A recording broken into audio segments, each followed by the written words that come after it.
Good evening and welcome to E3GI or EGI 2 Stream 19. I'm so happy to be here. Thank you so much to Megan Kester for being our guest this evening. We don't have time to introduce her, unfortunately, because we do have a hype train starting right now, which means you know what, it's time for a bit of a story. And Megan, since you haven't been a guest on the show before, I just want to point out to you that when a hype train starts, the agreement that we have with the audience is that that I will tell a story from memory. Usually these stories are fables, are stories of simple human morality and experience, the kind of things that our society, that human society has built itself upon over the many millennia that we have been human beings on this planet. And so with that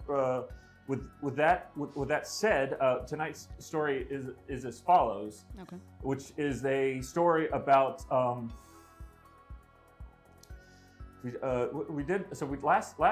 last time we did a story about a guy whose legs were so thick that it covered up his private parts, and so he was never able to attack he wasn't able to get to his private parts. Robbie, so yes, Allan? Robbie, I've already hit your goal. We are on a level 2 hype train. That means a child or an adult has given some money to Robbie, and Robbie will have to tell the story for another 4 or 5 more minutes. Back to you, Robbie. Back to you, Allan. And so because we started yesterday, was that yesterday, Allan? Yeah. Stream 18 was yesterday, and so yesterday's story was about a town that was on a hill or a mountainside, something on kind of a sloped plain type of situation, and a man came down from the top and landed at the bottom and got a bunch of women pregnant. Don't tell the old story. I can't tell the old story, obviously. Tell the new story. But it's important to say that because we told a story about mountaintop, hilltop, plain, angle experience, that we must now go down into the dregs, into the pits. Because we all know that during the Iron Age, Bronze Age, various metallurgy ages that existed in the prehistory times, that people dug pits and they put their houses in pits.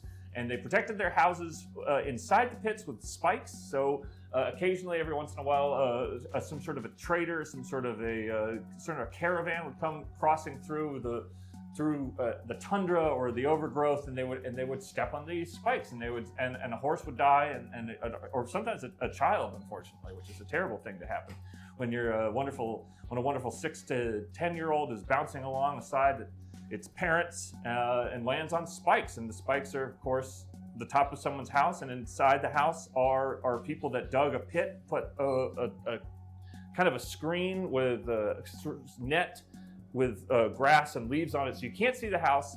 Robbie, but who are the characters in the story? Well, the characters in the story are the people in the house, Allan, and the people in the house are a woman named Marguerite. So if you wonder where the pizza Marguerite pizza comes from, this could be the origin of that whole situation. But we don't have time to talk about pizza because we only have time to talk about what happens when a woman and a man live together in a dark pit for a long time, digging around. The man's name was Marinara. So Marguerite and Marinara, and they lived together for a long time. Since they were young, they knew each other's strengths, they knew each other's weaknesses.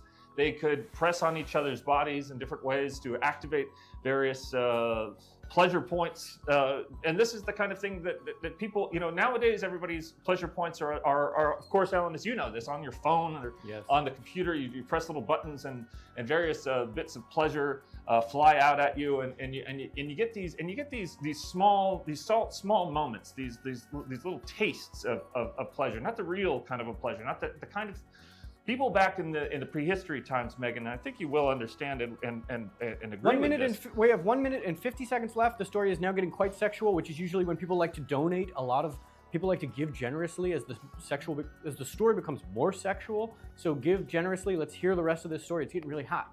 Small Italian pleasure kind of sounds like a well, we didn't say they were Italian, and I think it's heavily implied. Obviously, the cradle of civilization was one place, and thank you, vertical mammal. The cradle of civilization was one place. The long journey that we as the human race had made from the Great Rift Valley northward and then eastward and westward and northwards for some more time, and then across the oceans. We don't know where particular words came from. So it's important that we don't actually describe words like margarita or marinara to the Italians, because they were only the last people to get a hold of that word and just happened to be the ones. 50 seconds, Robbie. You're not going to make it. You better finish the story right now. 50 okay, seconds. so what happened was the woman and the man had known each other for a long time. They had been probably 200-300 years of living together, because people were hardier back then. They were made up of a lot more cells, molecules that had bonded together with the various slimes, and of course in the dirt, in the being so close to the radiation center of the Earth, different things happen. Thank you, Joe Botnick. You've given generously. You've got over the finish line, and now Robbie will continue this incredibly sexy pizza. It's like a sort of sexy Italian pizza story. Yeah, it's sort of, for 5 or 4 more minutes, back to you, Robbie. You kind of picture, Megan, if you will, the human body as a pizza, as a delicious pizza going into the oven. What it might be like if you had 2 delicious pizzas going to the oven at the same time. The oven being the center of the Earth, and the radiation of the Earth being the heat inside of the oven. But if we got a pizza on top of a pizza, we got a calzone. We're not talking about pizza anymore. Exactly. So this is Thank you, Jovial Jellyfish. And isn't it interesting that the calzone is in fact what they call what the name of the town was and where they live was the calzone, not calzone. That is interesting. The calzone. The name of the town they lived in was called the Calzone. And they were the only house in the town, because everybody. Well, That's they not weren't a town, the only Robbie. house in the town. Robbie, that's they were not the a only. town. It was. They were the only. What else? They're the only building in the town where people lived. If that makes any sense. It does. Okay, so what's going on is that these 2 characters, these 2 crazy kids, one day wake up in their original village, which is a different place altogether, some grass-fed. They wake up in their original village. Grasslands, where the caribou and the various grazing animals would come along, and they would chew on the plants, and they would mate, and these 2 teenagers, one being Marguerite, one being Marinara, got a look at these animals mating, and they said, well, what can we do about that? Can we find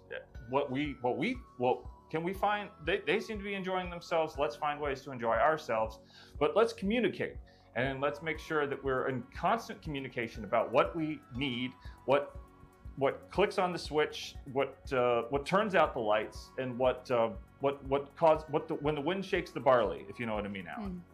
When the wind shakes the barley? So and so their experimentation was so radical for this time period, back in these prehistory times, back in the old grasslands, the savannas of the Fertile Crescent, we could say. It could be somewhere else.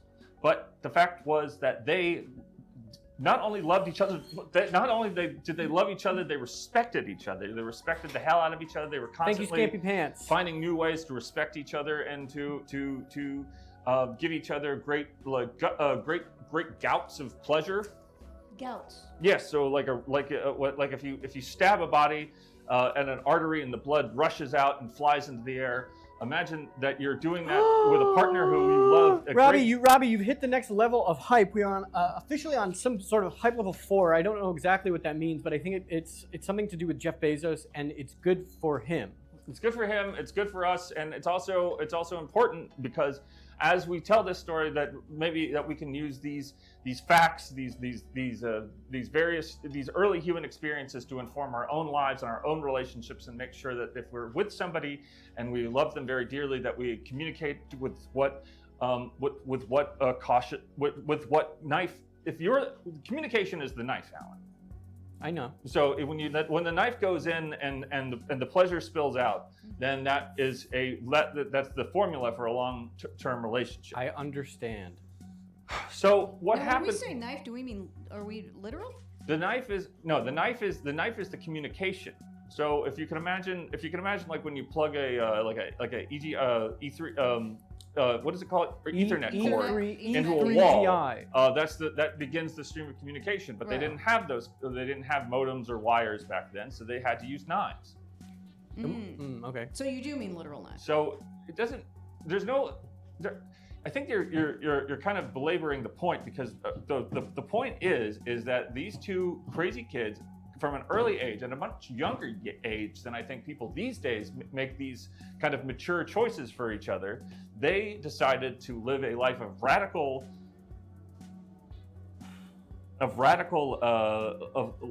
pleasure giving, of radical touching and probing and researching the other person, as if they were professors. If you can imagine, Allan, you know that you go to a research institution, one of these museums that's gotten attached to like a research institution. You see those dusty old guys and ladies like walking around with pince nezes and magnifying glasses, looking at old swords or pieces of armor, making little comments about their whispering about various artifacts that they see in the museum. I'm still on radical touching. Yeah, so the radical touching was, of course, what brought them together. What brought them together was ogling these primates, not primates, grazing animals. They might have been primates. And they decided that, and one day, this is how 2 it minutes happened. and 30 seconds to finish the story. This is what happened. This is how it happened. One day, Marinara goes up to Marinara is the boy, and Marguerite's the girl, and Marinara decides to go up to Marguerite and says, we were holding hands the other day. We were watching these grazing beasts just absolutely hammer each other into the mud with their various devices. They were just plowing each other into the field. If that makes any sense, Allan. They were absolutely just going completely into one another in ways that didn't even make sense. Almost as if there was kind of an Ouroboros type of situation going on with these animals. They're wild animals. These aren't farm animals. These aren't things that you breed in a kind of a safe, sterile, controlled environment. No, these are true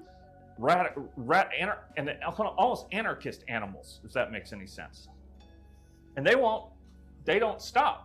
That was the thing. That was how animals used to be. Nowadays, animals do stop, but they didn't used to always stop. So they would roll up in a big ball while they're chewing on the cud, and they would roll around and just again with the drilling and the pleasure, and then they would just roll away, and eventually they would come back a few days later, and they would still we have 1 more minute left. So obviously, those were four-legged, sometimes multiple-legged animals that would do these kinds of things. And then the Marinara says, "I think that you and me need to get out of this one-horse town," because they did have the one horse.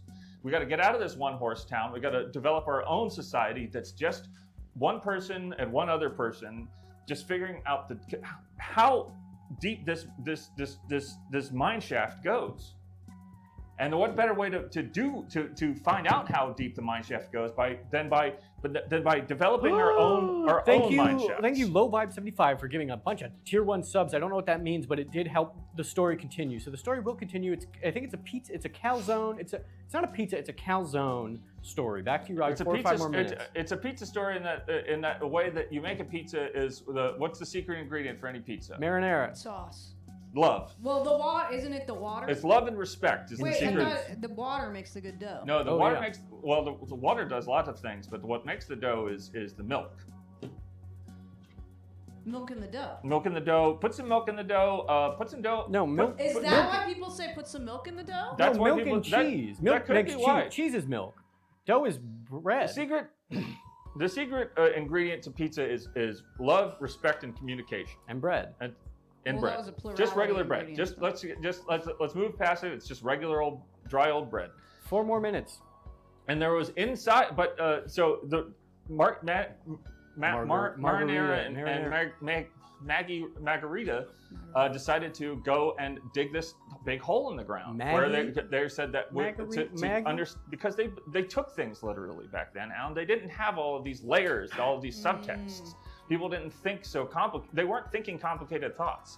They were just thinking, I've got this great body. You've got an even better one. Let's go ahead and put our fingers everywhere that we can possibly put the fingers and just rub them around and push and pull and just kind of like get things all damp and weird, and just look and see, just pull things apart, look inside, find out where all the hairs go. What do you mean? Find out where the hairs go? What does So that in keeping with that idea, they went and they started digging a big hole. And then as they got into they dig, what they would do is they would dig a hole, and they would have these great sessions of communication where they would roll into a big ball, and they would just start, and then they would just kind of lower the rolling, and the communication just caused the hole to get deeper and deeper and deeper. Give generously.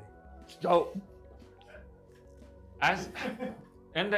but what they couldn't see, because they could only see each other, Alan, because they could only and Megan, Alan and Megan, they could only see each other. They could only see insofar as each other's eyes, mouths, fingers, and right and the whole body. But the most of the time they were just kind of clutched. They were kind of like taut and clutched, and just hovering over each other because there was so much moisture between these two bodies. There was so much just gliding.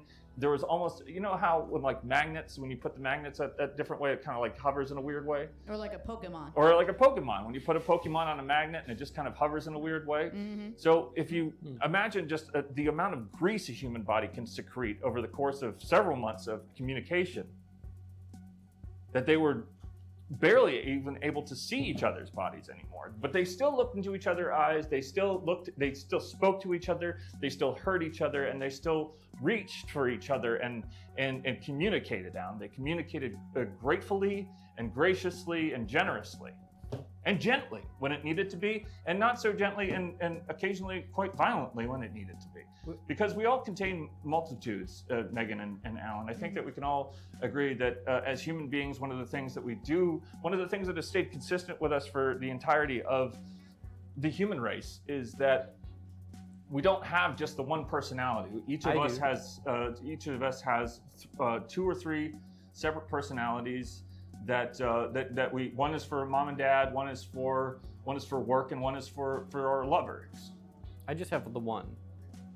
What if you're a sex worker? Well, if you're I mean, that's like a whole other story. Like, do you need to make like a third personality? Well, I guess? occasionally, That's okay, just work. but okay. The other two? That makes that. I don't want to blow the lid off this thing, but a third person does get involved in this story. So let's just get ahead. You have 1 more minute to finish the story. We're only at 32%. You're not going to get any more stories. So finish the story in 50 seconds. Back to you, Robbie. So they would communicate, and they would communicate and communicate and communicate until there was just a deeper and deeper and deeper hole. And they got to the bottom of the hole. They realized, well, we can't get out no more. Okay. Can't get out, so we got to build a house in the hole. Right. Right. So they start building the house, and how do they get supplies into the hole? They because there's roots, and there's various detritus from previous civilizations, beams, and big stone tablets that they could use to lay beds, and occasionally the hole was deep enough that an animal, several animals would fall in, because of course the animals are constantly just engaging in a constant stream of communication with one another, so that they would just. The story has officially ended. You did not get to the next level of hype. That was a very interesting story, and it was just getting really good because of the animals falling into the hole, and you could imagine the couple using the bones and the leather of the animals to build their home. But we won't find out how it's going to end. That was a wonderful story. Back to you, Robbie. And Megan, I'm so glad you're here. Back to you, Alan. Back to you, Megan. And I just want to say one last thing about the story, which is that the third person that comes into the story creates a bit of starts to muck around with the power dynamics in the relationship, and one of the reasons why a third wheel. The third Robbie, wheel don't situation. give the story away. Don't give it away for free. I'm not going to say that we're going much deeper into the story, but if you wanted to go to we started with a little child, 6 to 10 years old, running a side that's their merchant families and getting stuck on these big ass spikes. So you want to wonder, power dynamics, third wheel. How does it get to spikes on a roof that's for a house that's way down underground? Right, it made the house get bigger. The house must have got bigger.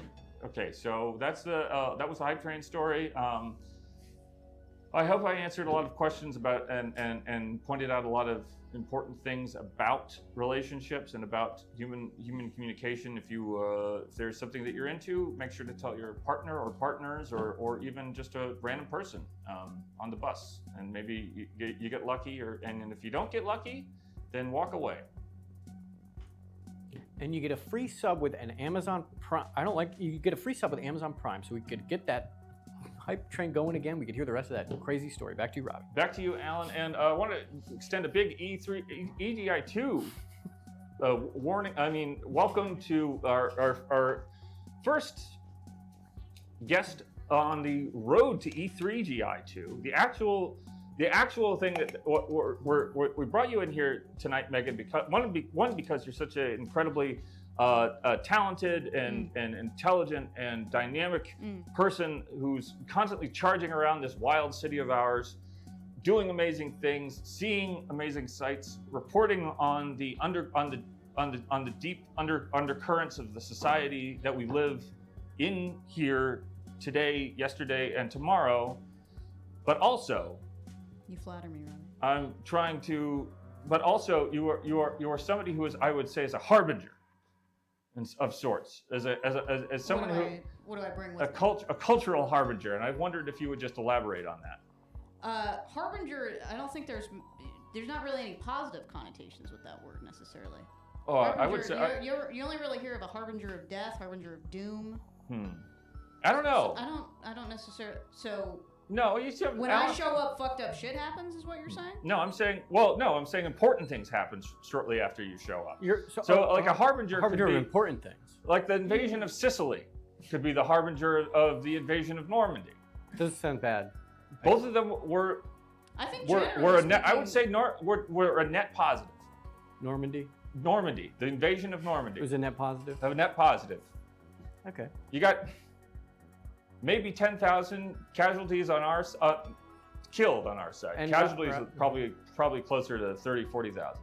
And what is Megan? But on the Jerry side, what is Megan a harbinger of? Right. Yeah, I guess. So that's why she's a harbinger of many things, but importantly for this evening, she is the harbinger of E3GI 2, which is our EGI 2's upcoming coverage of E3 2020-24, a trade show, a cultural event in the video gaming community that ended 3 years ago. They don't do it anymore. They don't do it anymore. But we're covering it anyway, is what I'm trying to say. And I thought what could have been, I guess. Exactly. Right. I'm not saying I'm not saying all invasions are positive. I'm saying that if you look at the numbers, if you look at the raw,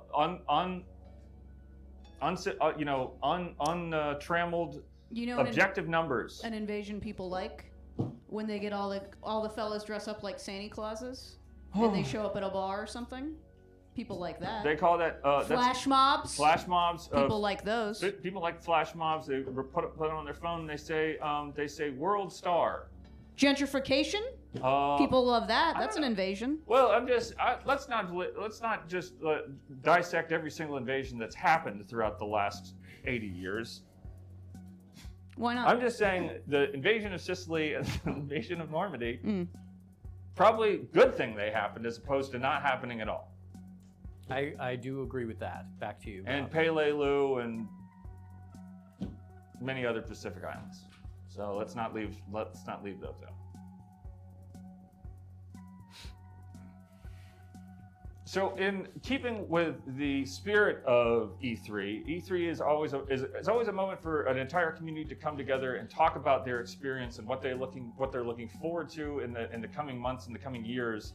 And I would thought that Megan, being someone who has their finger on the pulse of the culture so much all the time, that you would be willing to put your feelers out and use your kind of vision, your ability to see future calamity or otherwise. What's the opposite of calamity? Positivity. Positivity, calamities and positivities, future calamities and positivities. Megan, take it away. So what do I see coming up in the world of video game? Yeah. I think people are gonna fuck robots for sure. I just want to take a quick pause here. The use of the F-bomb logs in the lake. We Sorry about that. We try to think of E3 or EGI 2 as a lake that we're all swimming in and we're having a fine time. And whenever someone curses or whenever somebody I can't say that people are going to consensually make love to robots because that's not what it's going to be. Allan, do you have any thoughts about this? Yes, you can say fuck and pee and shit and penis and pussy and asshole on Twitch. There's no rules against it, and it actually does help. Algorithmically does help boost the numbers and people will watch the show more. Okay. But Robbie doesn't like it and he calls them logs, which I think is his way of saying poop or shit. No. The way that you got to picture the lake. Picture it. We're all swimming in the lake. We're all having a nice time. Maybe some of us are sunning on the dock. Maybe some of us are paddling around in a little dinghy, looking at various grasses underneath the water and the fish that live in the grass. If you can imagine. I can easily. Yeah, exactly. I can easily imagine that. Brushing lightly against your skin, and then all of a sudden, here come these big ass logs rolling down the hill towards the lake. Right. And then It's before gonna you know disrupt it, things, yeah. and before you know it, the lake is choked with logs. Everybody's got splinters, or just giant.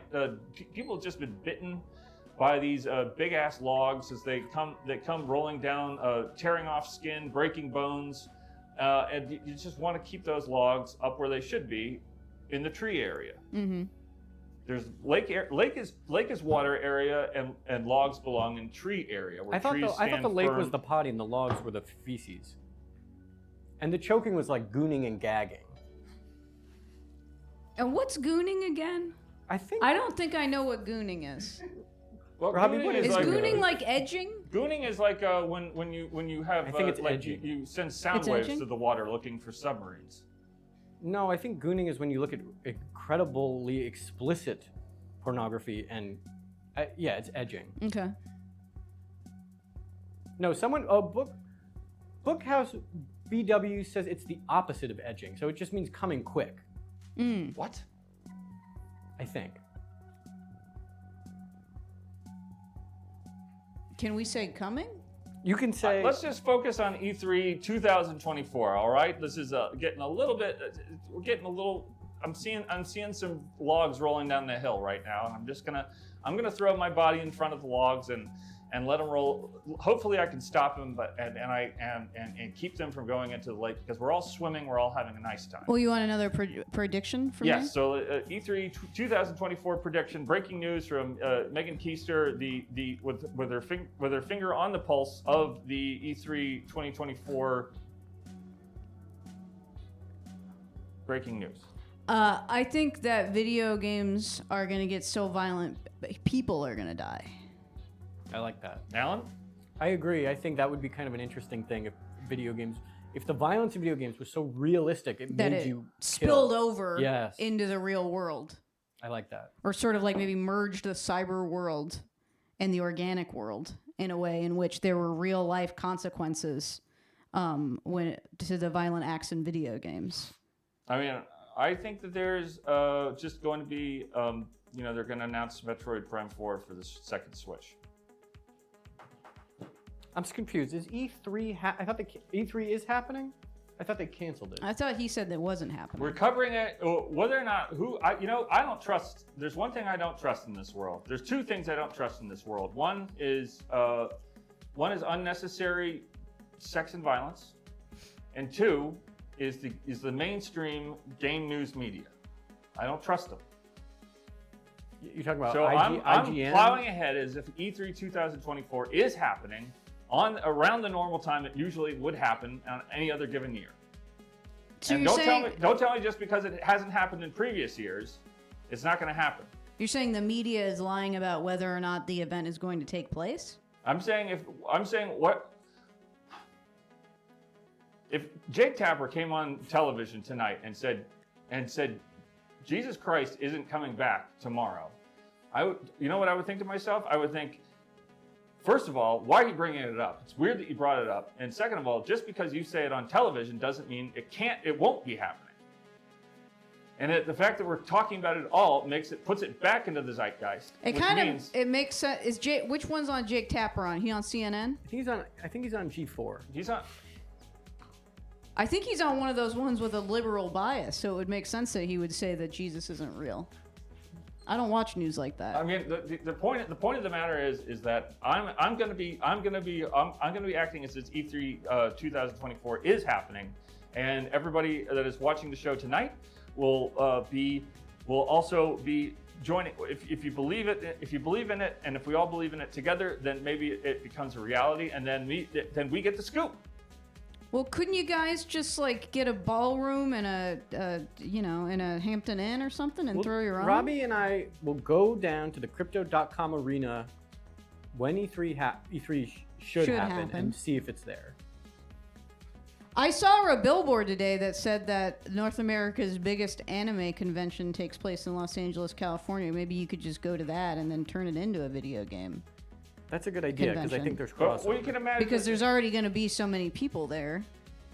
at E3, there's big press conferences, and people announce like a whole slate of games and perhaps new hardware, and then they have booths set up, and they've got these great sculptures, and they've got games like that they advertise the hell out of games that never even come out sometimes. Well, they got booths at an anime expo. You could just take all like the. Can I say titted? You can say it, but he won't like it. Okay, well, you can take all the big-titted statues out of those booths and just kind of put them on the ground for a little bit, and then put your video games on those booths. Well, you don't just put video games on booths. Or put the advertisement for the video games that you're going to release. Alan, what do you think about that? Should we put advertising video games on booths? I think we should put advertising games. I think we should advertise on booths, and I'm wondering if titted is a log for you.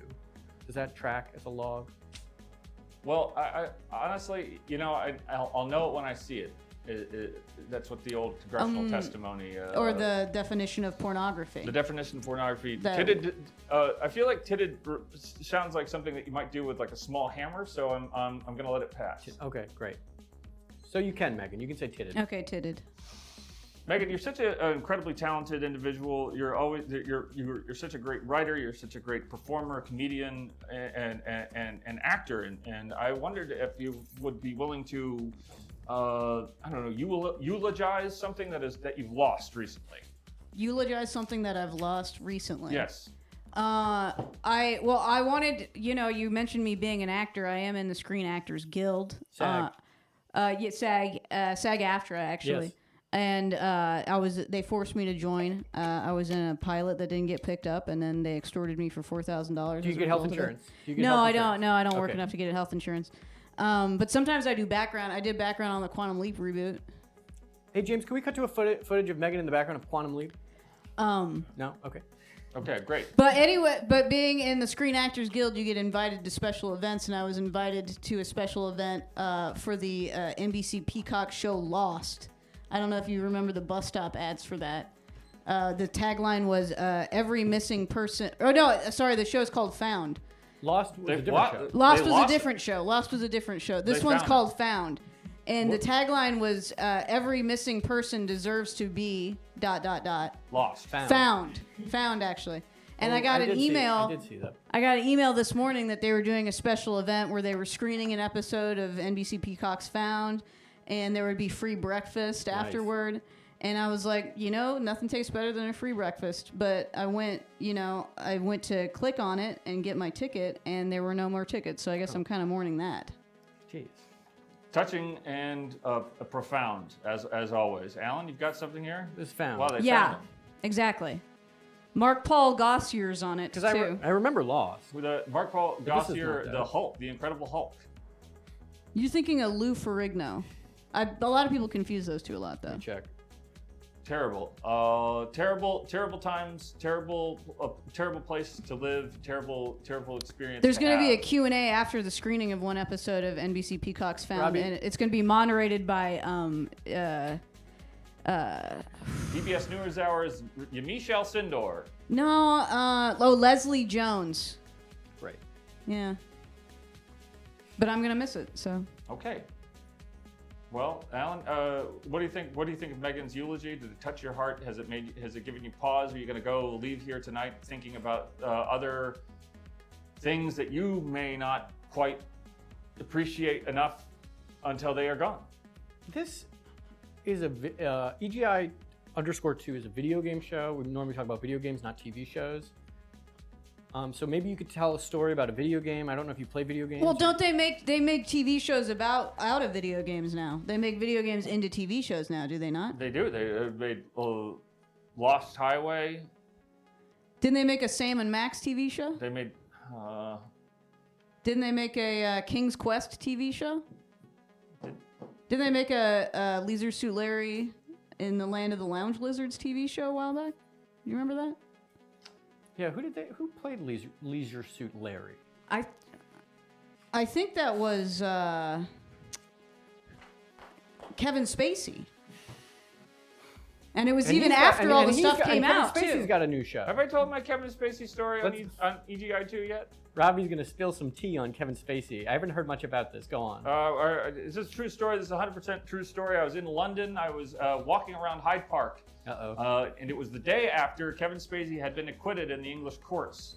What did he do? And I was standing, and I was going to look for a bathroom. Acquitted and of what? I was standing looking at this beautiful lake. No logs in the lake. Just might as well point that out. But no, who other than Kevin Spacey rides up besides me and starts enjoying the view of the lake next to me. He's wearing a powder blue pinstripe suit, something that drawing attention to himself in a very ostentatious kind of a way. And I look at him, and he looks at me, and our eyes meet, and I just said, "Uh-oh." Here comes trouble. And I just said, "Uh-oh." Uh-oh. And then we parted ways, never to be seen again. I mean, never. I mean, he's obviously been in a number of things since then, but most of those are, movies that are financed by, Russian mobsters. He has a new movie out. I saw a trailer for it on HBO. I don't know if that was a funny enough story, but it's a true story, and I'm glad that it happened to me. Can you do one about video games? Good thing you weren't a twink. Good thing I'll tell you that. He would have ate you alive. I think the saddest thing to me was realizing that I was not of any interest to him anymore. That I've crossed the Rubicon into middle age, and various parts of me are swollen now that won't ever drain. Hold on, Robbie. I want to show you a photo of me from high school. Well, are you wearing a crop top? I'm not sure. Well, you kind of look like the kid that plays the baby. Stranger Things. No, the baby. Oh, what's the name of the guy? Show it again. What's baby? Who? Fablemans. Baby Fableman. Yeah. You know But what's his name? The man that made Fableman. Spielberg. George Lucas. You look like the baby that they got to play the surrogate Steven Spielberg in Steven Spielberg's The Fablemans in that picture. I guess is what I'm trying to say. I haven't seen that, but I will watch that. And Steven Spielberg made a video games called Boom Blocks. Oh, he could have made a great Boom Blocks, which was EGI's the original EGI, not this is EGI 2, but Electronic Game Information, which was on AdultSwim.com, also had Game of the Year awards for, I think that was 2008, wasn't it? And Boom Blocks was the Game of the Year for those 2008 Game of the Year awards. But this is EGI 2's Game of the Year awards. _2. And EGI well, it's not Twitch.tv/EGI_2. That's where we are. That's where we're talking. And why don't we go ahead and get right into the EGI 2 2008 Game of the Year awards? James, roll the tape.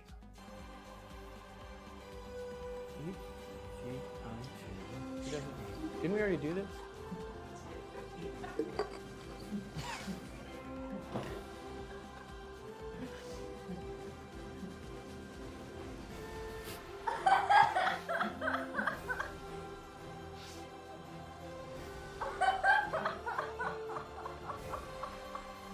Whoa.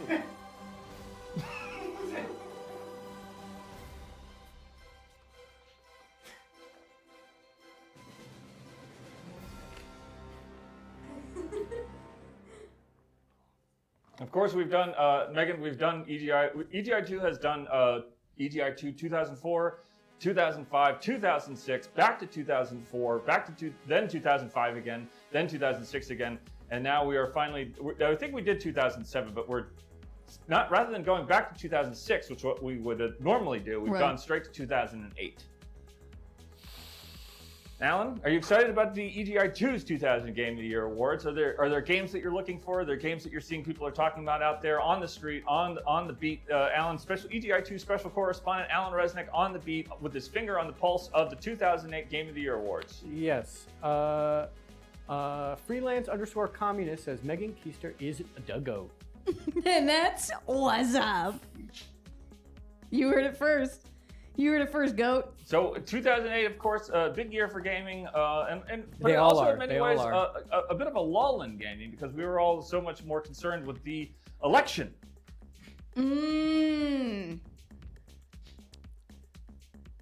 But games did come out in 2008, and it's important that we talk about those games. In EGI 2's 2008 Game of the Year Awards, James, roll the tape. Oh, okay. I'm curious to see what games came out in 2008. All right.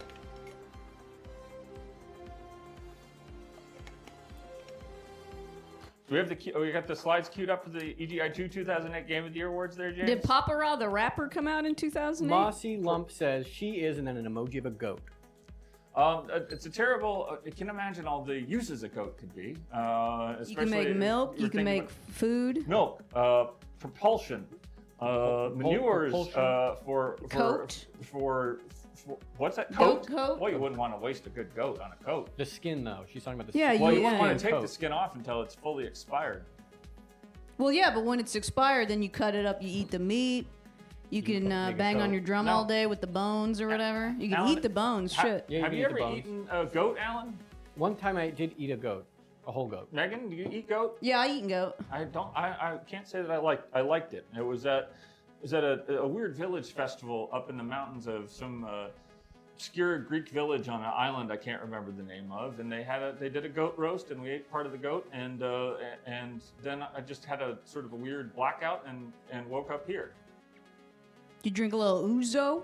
I You drank. drink a little too much I definitely ouzo drank up there? some ouzo. Definitely drank some back of the house rain barrel wine, and just watched a bunch of pre-smoked cigarettes until I blacked out.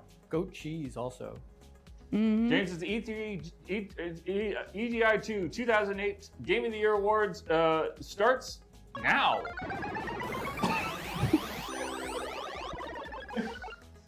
Next, first up in the EGI 2's 2008 Game of the Year Awards is, of course, Most War. Most War goes to Call of Duty World at War.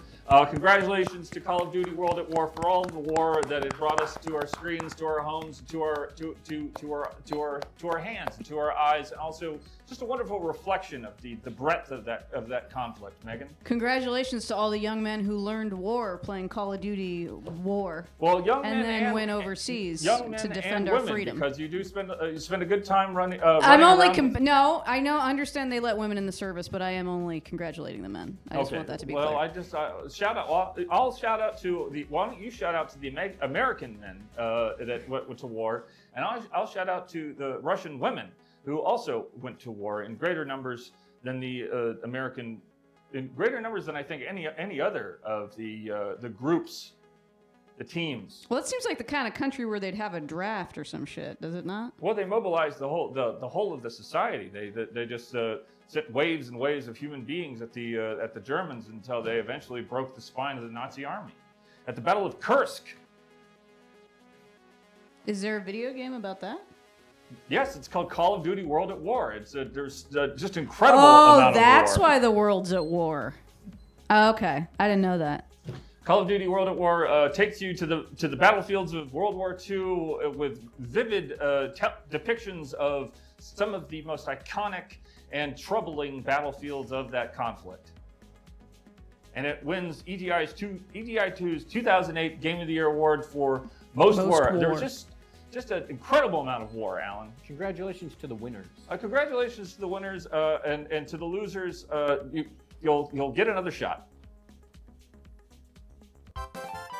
What's that?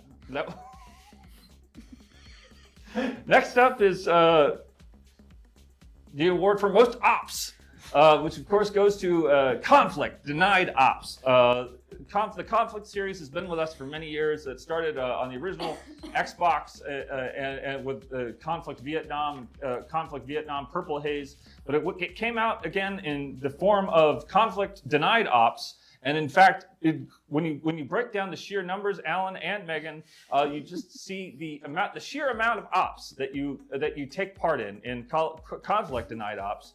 Not only the ones that you can talk about, but the ones that they don't talk about. you can't deny that Conflict Denied Ops wins the EGI 2008 Game of the Year awards for most ops. What's a op? Ops, Black Ops, Subterfuge, CIA, Mossad, KGB. What's the Chinese Communist Party has one? I can't remember the name of it right now. Shenyang? They've got. Oh wait, no, that's anti-communism. Sorry. You're thinking of Falun Gong. What was the conflict? The conflict. There's so many conflicts Wait, now. but what's I'm an glad op? you asked. But the fact Did you of the tell me matter what's is an op yet? the ops. Well, we can't talk about the ops because they denied most of them and almost all of them. Denied ops. So that the ops were denied. But I mean, Conflict they have to denied op. program something, right? They have to program. What is the game even if it's not if they don't even define what an op is? So You know Allan, what I'm saying? I think what Megan is trying to ask is if you're already in the helicopter, you've got your machine gun and your best friend nearby, and you guys have had a long life together, and you're having a conversation that you have to have before getting dropped into the drop zone to do the op, to see the op through. And you know in the back of your mind when this comes out on the Xbox 360 and PlayStation 3 that they will deny the op, then what's the point of even doing the op? Say it again. Yeah, I'm gonna be honest. just I'm saying- having trouble following a little bit, Robbie. And I that is know why- I know what you're saying makes sense. It's just I don't know. We're not taught anything about ops in school. You We're know not what I taught. mean? We're not taught about the ops. And everything Robbie says does make sense. No, yeah, I would never accuse him There's of a never few making ops any that we're sense. taught about, but we don't. For the most part, they're denied. They deny all the ops, and to base an entire game around the ops that were not denied, were denied. Is there an approved ops So there's game? Well, that would be. I believe that when you consider approved ops, if you think about what we think about when we think about ops, Call of Duty World at War would probably have the most ops that we do know about. But considering that we do have a number of ops that we don't know about, included with the ones that we do know about, then I think that the reason that Conflict Denied Ops gets the ops, Most ops. is because they bring the two together. But, I think but they're secret ops. They should call it secret ops. That'd be a better title. Well, there was Black Ops, the Call of Duty Black Ops series, which was, of course, developed by the wonderful people down at Treyarch, the makers of the Tony Hawk franchise. So those are ops. Well, that those are skateboard games. Next up on EGI. Oh, they call those tricks. They don't call them kick ops. flips, grinds. Those are tricks, yeah, those aren't what do they ops. call it? Well, when the horsehair removal. What do they call it? Traveling. What do they call it when you with your tip when you're on the tip of the skateboard and it goes? You're they call it dropping in. Yeah, I think it's dropping called in. Drop in. a nosy. Dropping in, saying hello to old friends, smoking. There's the Did you one say where- grind yet? Did we do grind yet, Allan? Ollie? Oh, an ollie. No, it's an ollie, but with the front. It's a nosy. Great Nose ollie kick, ollie. flip? Kick flip? This Nollie? EGI2 breaking Robotnik news. says nose bone. EGI2 is sad to announce that the makers of the Ollie Ollie series have been shuttered by the Microsoft Corporation, and so the future of the Ollie Ollie franchise is unfortunately in great doubt. So if we're talking about denied ops, then this could be denied. What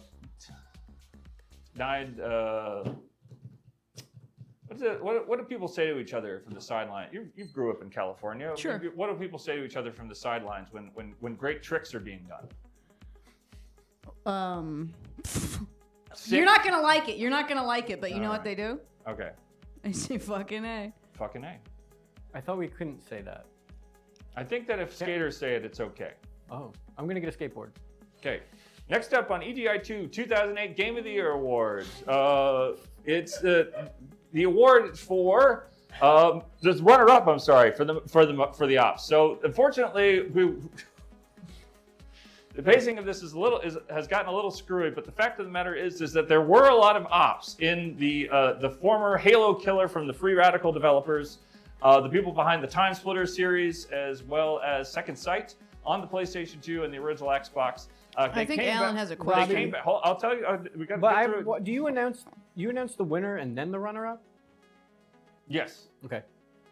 So the runner-up for so most war, most ops, and then runner-up for the ops goes to Haze on the PlayStation 3, the supposed Halo killer that came out because and they said and I don't believe they actually said this out loud to cameras or to microphones, but you can just imagine, Megan and Allan, that we are talking about the developers of the Haze series, well, the one Haze game. There was not a series. It did not do well. One and done. Going up to the cameras, which don't exist, and going up to the microphones, which didn't exist, and saying, "This is going to have, ladies and gentlemen of the jury, ladies and gentlemen of the jury, we are going to deliver to you a game that races your pulses." A game that electrifies you, a game that will take you to the edge of human sanity and pounds your heart in a way that Thor would pound his hammer on the ground to bring the storm beasts. Megan left. Megan's going to her Thor past.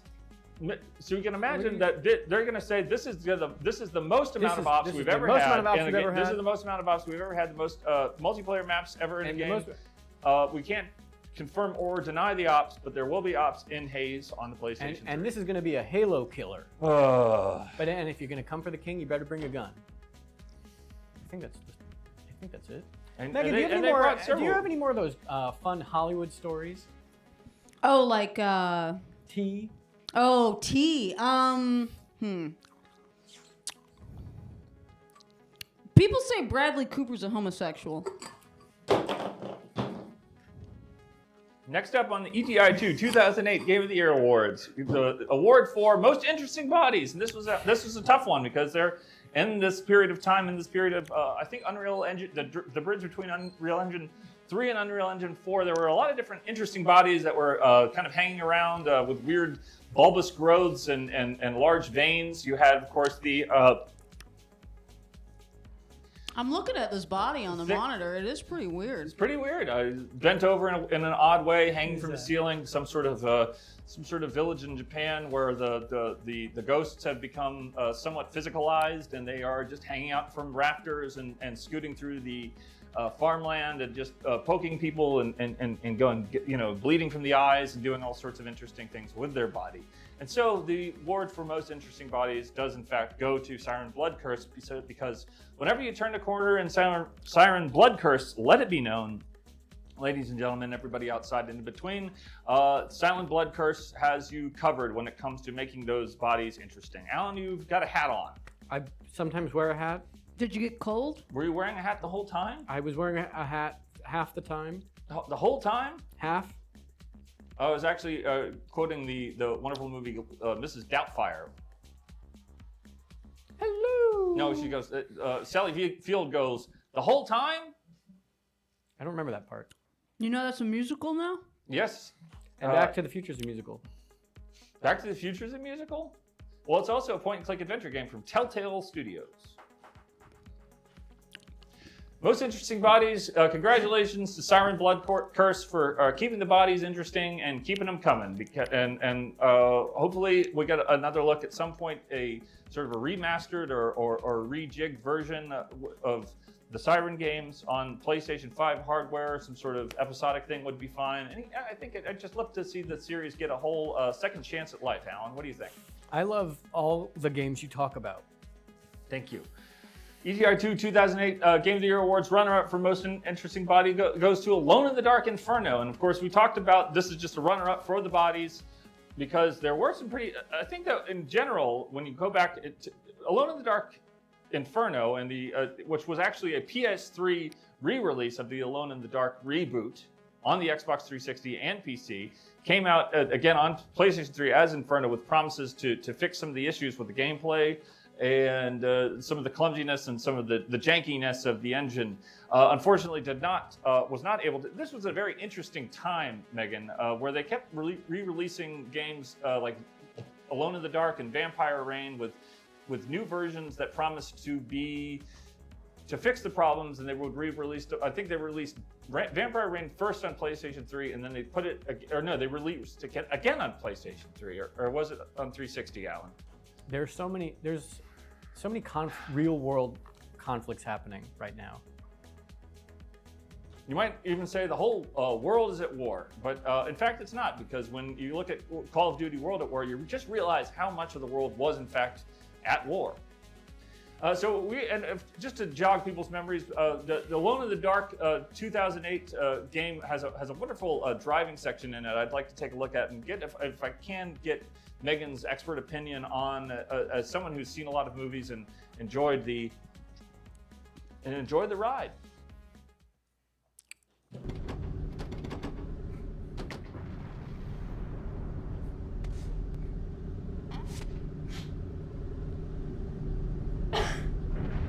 this a game? This is Alone in the Dark. This is actually the Alone in the Dark reboot. I thought you said it was a movie. And they rebooted it again just earlier this year. But I think that there's something special about this because it came out in 2008, which is why we're talking about it in the EGI 2008 Game of the Year Awards. Who's driving? I want to say his name is Jack.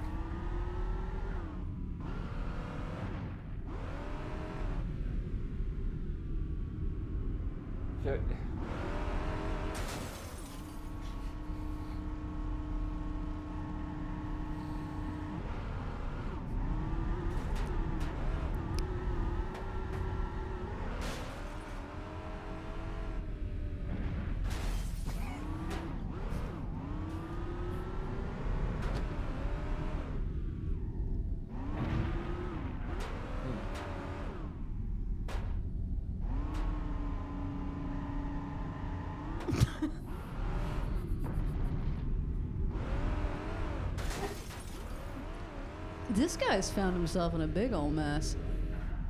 How's he gonna get out of this parking garage?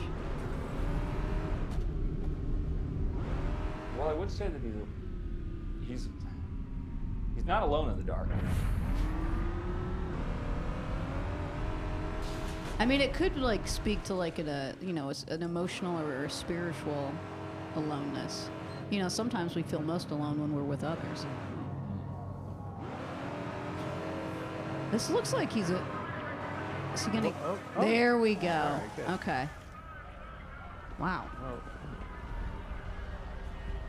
So I'm seeing in chat that people do realize that we have shown that previously this footage has been shown before on our previous show, Electronic Game Information on AdultSwim.com. That doesn't count. It is That's a important, different show. I think, because there is that new Alone in the Dark reboot that came out just a couple of months ago, that people understand that this is what we're talking about. This is the 2008 Alone in the Dark game. We didn't see many bodies in there, did we, Alan? I thought I saw one. We saw one body, and we saw the hand, the man's hand, but we didn't get to see these kind of bulbous shapes that you see here in the screenshot which is why they got the runner-up. I think if we had been able to see in the footage more interesting bodies, just kind of shuffling around or hopping or throwing themselves at the guns into the maelstrom, then perhaps Alone in the Dark 2008 could have gotten the flag. Yeah, I saw more cars than people in that. If I were to judge the entire video game just watching that footage, I would say Most cars. most cars.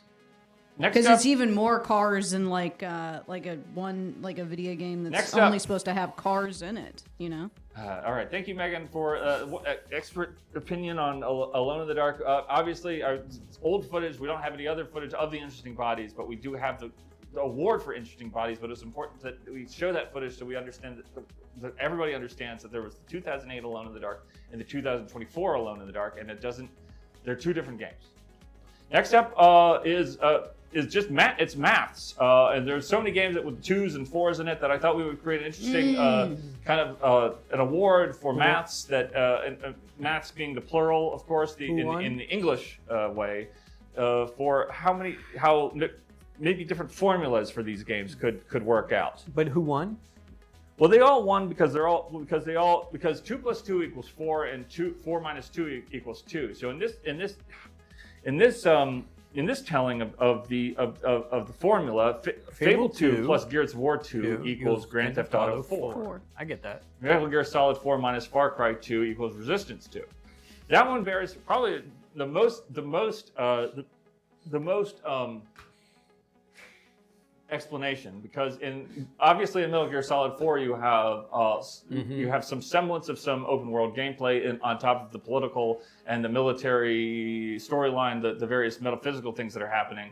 And if you just take out the open world and just the military aspect of it, which is what's in Far Cry 2, which doesn't have much of a story, and just leave in a kind of a weird story, then you get Resistance 2. Yeah, I get that. So no one game won. Because there's no one way of doing math. I get that. Thank you. Megan, what are your thoughts? So I guess you're just you're recognizing. You're not really giving an award. It's like the in memoriam. This is like the in memoriam part of the Oscars or something, where nobody's really getting an award, but we're just alerting everybody to their existence on this mortal coil. It's more about it's quite simply about just the recognition of the. It's sort of like their math is there whether or not we like it to be or not, and whether or not we recognize it. I think it's more when Billy Crystal at the top of the show would show a reel of this is movies and this is why we're here to celebrate the town of Tinsel, and they show Hollywood's big night, the plane coming in and the woman running from the plane, and then they show the scarecrow dancing, and just little bits of all of it combined. Got it. See, now that's something I understand. But this is just math. Next up is the award for most face. Back to Alone in the Dark Inferno. Of course, Alone in the Dark has a number of issues with its gameplay, with its graphics engine, with its character models, and the fact that you can skip through the game as if it was a DVD. This is something that was fairly revolutionary at the time, was that rather than playing through the game level by level, you could actually, from the get-go, skip through the levels episode to episode, or rather chapter to chapter. But on top of everything else, I think that you can't look at Alone in the Dark Inferno and say that the main character, whose name escapes me at this moment, does in fact have just a lot of face, a lot of going on with that face, a lot of interesting bumps and ridges, and occasionally some sort of evil corruption creeps in, and that's why the EGI 2 Game of the Year Award 2008 for most face goes to Alone in the Dark Inferno. Thoughts? Congratulations, they're cleaning up this year. This is great. Megan? The face has a lot of character. Well, it's the main character of Alone in the Dark Inferno. Well, it makes sense then, I guess. It's a lot of face, and it's you can't have Alone in the Dark Inferno without all that face. Next up, I'm pretty sure that I looked at this title a few times. Pretty sure the title is a palindrome. It's Rygar: The Battle of Argus. Rygar. A palindrome is exactly the same word spelled one way as it is the other way. Sorry. Then for sure that works. Sorry, but so I looked at this because I was reminded that this Rygar: The Legendary Adventure, of course, is a PlayStation 2 game that had come out some years before, but they ported it to the Wii with some motion controls with the hopes of ganging up on that poor system and all of its early fame. And unfortunately, the game fell flat a little bit, but when you come down to it, when you pick up the box and look at it for the first time, you wonder to yourself, is this a palindrome? It looks like it might be. So congratulations to that game for that award. Did you go on the Wikipedia to see if somebody put if it's a palindrome or not? I'll tell you what I did. I took one look at the game and I looked at all the letters and I said just the sheer amount of letters just really just shook me, and the kind of a fugue state came over me, and then when I woke up I was just like that's a palindrome. I think so. Congratulations, Rygar: Battle of Argus on the Nintendo Wii. Next up goes to the award for most box art for Kingdom Under Fire: Circle of Doom. So if I don't know if you guys can see this clearly from where you're standing, but that's quite a lot of box art going on there in Kingdom Under Fire: Circle of Doom. A lot of different layers, a lot of different kind of gradients and overlapping ideas of what could be happening in this kingdom that's under fire. And a picture. What is it? What does it say? The picture is worth 1,000. Picture is worth 1,000 words. And More like a picture's worth 1,000 worlds.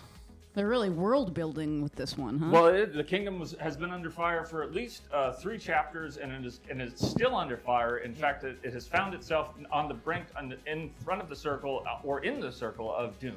But when you look at this picture and you look at the just amount of work that went into this cover, you can't say that this doesn't. That compared to the other games that we've seen this evening, that we all respect, that we all understand to be the games that did win awards. That when this award came up for the most box art, Kingdom, Under Fire, Circle of Doom was the obvious front runner. Alan? No comment from me. Next up goes to the most shredded Nebula award. Goes to Shred Nebula for the Xbox Arcade. Alan, you ever shredded the Nebula? Mm-mm. Megan, you ever shredded the Nebula? You ever seen a Nebula just absolutely shredded? Once. Alan, you have any desire to just get up in that Nebula and just shred the hell out of it? I would, yeah. Well, if you're looking to shred Nebula, if you shred the Nebula, or if the Nebula has been shredded prior to your arrival, and perhaps you're putting the Nebula back together. Well, maybe Shred Nebula is someone's name. That's a good name. That's a good name. Shred Nebula. Shred Nebula. Or Shred Nebula is a really good name for a really shitty band. Mm-hmm. I was thinking what kind like of band would it be? What kind of male? What kind of music? Male band? All male. All male band called the Shred Nebula. Yeah. Perhaps they kind of like drop the guitar on the ground and stomp on it a few times at the end of the set, just to let people know that they aren't taking they ain't taking nothing from nobody. I'll kick an Ibanez. I don't give a fuck. Shred Nebula. I think hey everybody, we're Shred Nebula. Shred Nebula. Shred Nebula. It sounds like the name of a little kid in Star Wars. You'd say, "Oh, this is my Padawan, Shred Nebula." You say to the bouncers, "Hey, let him stay." Let him stay. You don't come to a Shred Nebula concert expecting people to be tame and follow the rules. We're Shred Nebula and we follow nobody's rules. On Xbox Arcade. They call it Game Pass now. Well, the arcade was different.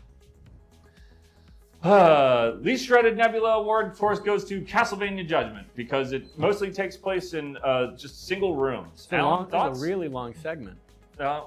It's the EGI 2008 Game of the Year Awards. I mean, it's their award. You know, we can't just their awards, Alan. He doesn't shred the nebula. They don't shred any nebulas. They stay in their one little room and they just beat each other with whips until one person collapses with exhaustion. Who's the man? That's Dracula. Well, why wouldn't they can't make more rooms? It's not like it's a movie and you can't afford different locations or something. That's what a Metroidvania is called. Is essentially they took the rooms from the Metroidvania games, the Castlevania Metroidvania games, and they put them into Castlevania Judgment so you could focus on the whips. Yeah. Well, how many rooms? 10. That doesn't really. Well, it's how not a lot long's of content. the game? I agree with you, Megan. It's not a lot of content, but the fact of the matter is, when it comes down to the amount of shredded nebulas, Castlevania Judgment has the least. Okay. Next up, slide forward. Most developer diaries on GameTrailers.com goes to Turning Point: Fall of Liberty, and the EGI, of course, and then the honorable mention goes to Dark Sector. And the EGI 2008 Game of the Year Award goes to Ninja Gaiden Dragon Sword on the Nintendo DS. And that was the EGI 2008 Game of the Year Awards. Alan, your thoughts? I loved it. Were there any games that people are saying didn't make it onto the EGI 2008 Game of the Year Awards that they wish they had seen? You never answered my question when I asked if Papa Roach, the rapper, came out in 2008. It did not. It came out in 1998 or 9. Let's go to the phones and see what people are saying about the EGI 2008 Game of the Year Awards. Caller, you're on the air with EGI 2's 2008 Game of the Year Awards. It's the road to E3GI 2. Caller, what are your thoughts? Who are you? Where are you calling from? This is Kat. Ithaca is gorgeous. Kat is from Ithaca. Ithaca is gorgeous. And Ithaca, I'm sure people are pouring out into the streets of Ithaca demanding answers for the EGI 2008 Game of the Year Awards. What are people saying on the streets there? Well, what I'm hearing on the streets here is that some people are a little bit upset that Mario Kart Wii didn't win anything for the 2008 Game of the Year Awards. Well, maybe Mario Kart Wii did come out in 2008, and maybe it got awards in mainstream game news media, but we don't trust the EGI 2. The EGI 2 doesn't trust the mainstream game news media, do they, Kat? That's us. No, that's a good point. But as someone who personally also feels like Mario Kart Wii maybe deserves something, I feel like that maybe should count for something. Megan, thoughts? I have an award for Mario Kart Wii. That would be okay. The most game played while smoking bong, and while Megan Kester being in loveless marriage with Australian, living in a studio apartment on Melrose. It got that award. I'll take that. She smokes that drugs. Works for me. I did. I don't have to anymore. I'm above the influence now. We don't have to do drugs if we don't want to do the drugs, and you don't. Just because you're in a loveless marriage doesn't mean you have to stay in the marriage. Because marriage, it's not against the law in the way it used to be. Kat from Ithaca. That's very true. But all that being said, I am glad that Mario Kart Wii does get some kind of award at least. And I want Megan to talk about Australia. We'll get to Australia a little bit later in the show, Allan and Kat from Ithaca. But apart from Mario Kart Wii, which of course came which was one of the, had an option for motion controls, didn't it, Kat? When you were playing Mario Kart on the Wii, did you use the motion controls? That's when you like turn the Wii remote physically to move the. Yeah, it came with a little wheel, kind of a shell that you could turn side to side. Yes. That is exactly what I did. You did, okay. So Kat did it. Megan, when you played in the loveless marriage, controller. Did you use the plugged Wii in controller? Plugged in an old GameCube controller. The GameCube controller, yeah. I didn't have a GameCube controller. I just had the Wii remote that I used like it was a wheel. Well, there's no wrong way. In the same way that there's no wrong way to do math, there's no wrong way to play Mario Kart. I guess it's technically 6. Wait, Mario Kart. Yeah. Do they number them? Mario Kart 64, Double Dash, Mario Kart Advance,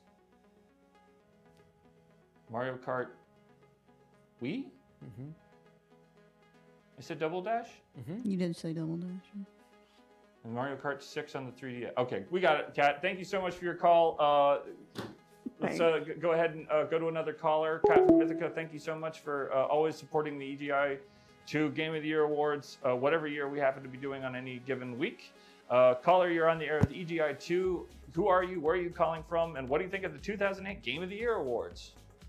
Well, you know, back to you, Robbie, and back to Megan, and back to Allan. It is Scott it's your old pal. We haven't heard from Scott for a while, so it's good to hear your voice. Glad you're doing okay. What are your thoughts on the EGI 2 2008 Game of the Year Awards? Take it away. Well, it is Scott. It is Scott from Pittsburgh, and it's nice. It's nice to hear your voice and Allan's voice, and to see you both doing well. I do have, you know what? I'll dive right in. I do have a few thoughts for 2008 Game Awards.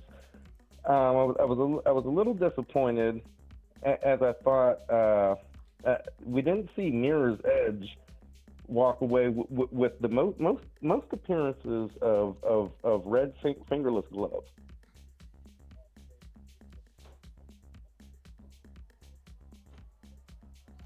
Was that an oversight on your part? Well, Robbie? Mirror's Edge, of course, had won several awards in the mainstream game news media.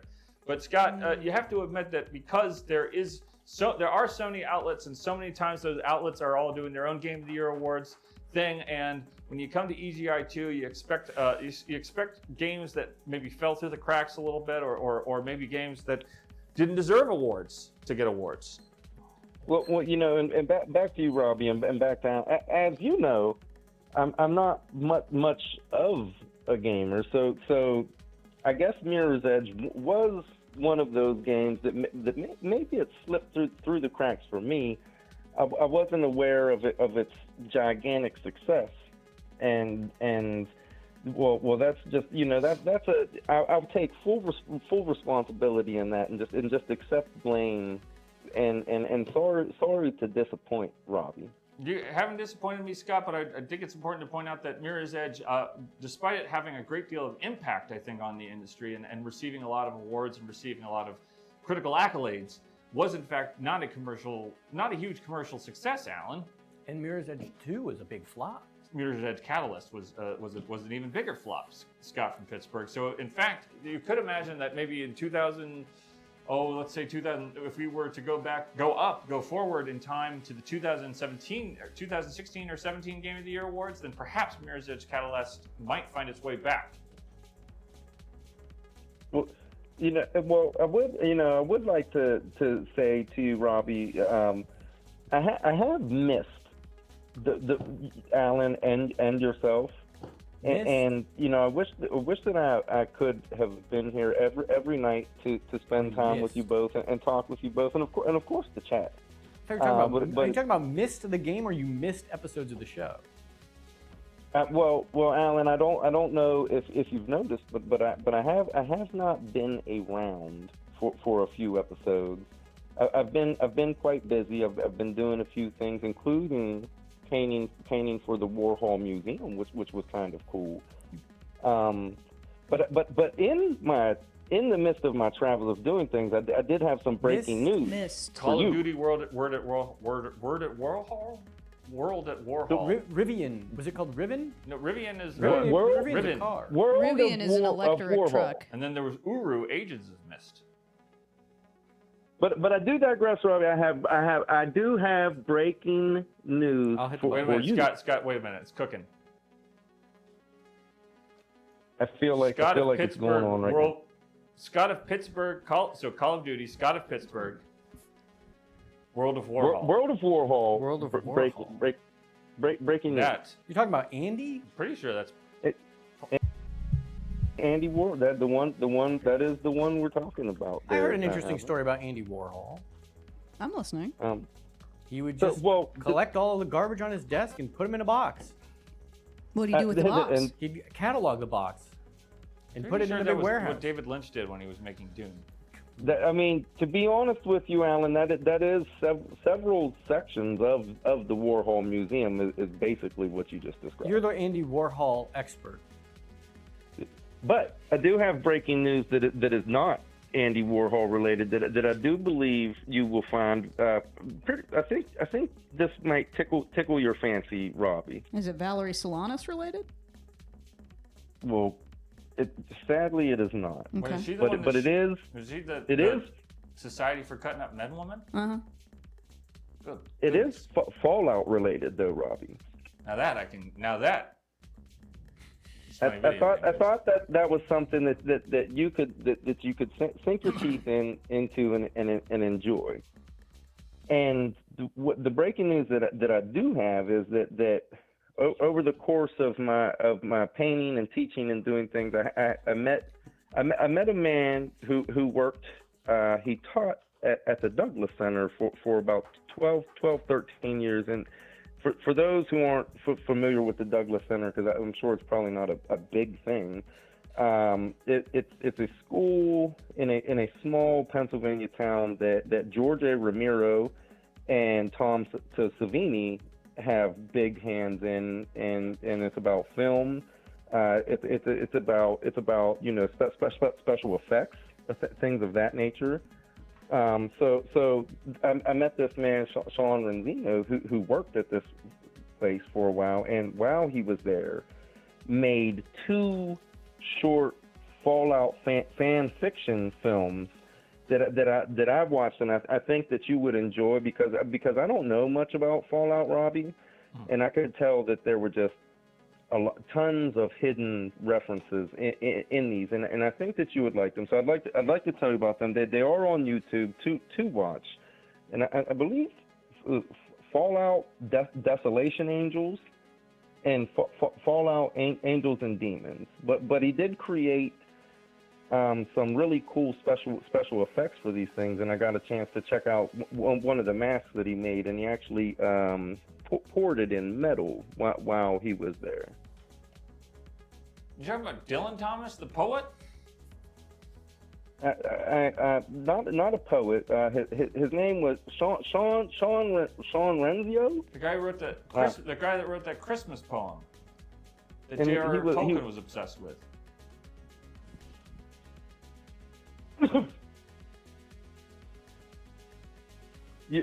And also, and there was another thing I wanted to point out to you because Rhaegar was in the 2008 award. Rhaegar, Rhaegar. The Welsh, the Battle of Argus. Got it. That award for possibly being a palindrome. There wasn't the original Rhaegar, I believe, came out for the NES system, Robbie, and I was just a wee lad when that game came out, and I can tell you that when I was a lad, I was more of a gamer, and I spent so many hours playing that original Rhaegar game, and I had no idea what I was doing. I would just wander around and kind of go into those caves, and the wise old men would tell me what I was supposed to do, but I didn't really understand the wise men, so I just kind of go back out of the cave and wander back around the map. Just like a young Dylan Thomas under Milk Wood. Scott, thank you so much for the call. Lovely to hear your voice. Glad that you're doing well, but we do have to keep moving the show along. Just a lot of stuff to think about there. Alan, what did you think of Scott's? And lovely to talk to you both. I do wish you both the best. Megan, you as well. Megan, you'll be added to my friends list. And I just do want to say that I love you both. I love the chat, and take care. Thank you very much. have a blessed Wednesday. Under Milk Wood. Under Milk Wood. Dylan Thomas. Milkwood would be a good name.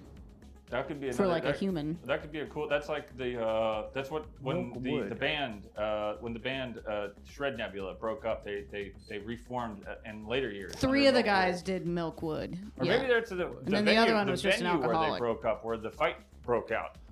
Was under Milkwood. Like the name of the band. We're playing Milkwood tonight. Hey, you gotta get me out of here. This is just too much. It's just the marriage is.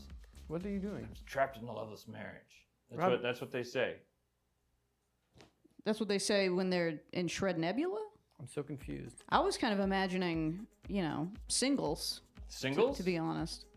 Thank you, Scott from Pittsburgh, for subscribing for 6 months with Tier 1 sub. Wonderful to hear from Scott from Pittsburgh. Haven't heard from Scott for a while, but we do have to keep on moving. Alan, I do believe that you have a special report this evening that you have we've been waiting patiently for you to release to the public to see what to reveal to us. Yes. To reveal to us. I'm so excited to finally do the special report. And of course, it is a special report on Spark Unlimited's famous first-person shooter, Legendary. Robbie, no. You asked me to do a special report on Resident Evil Village. I wasn't able to do it because James's mom was here, and I didn't want to upset James's mom, but I'm ready to do it now. And there was another time I couldn't do it too, but I don't remember why.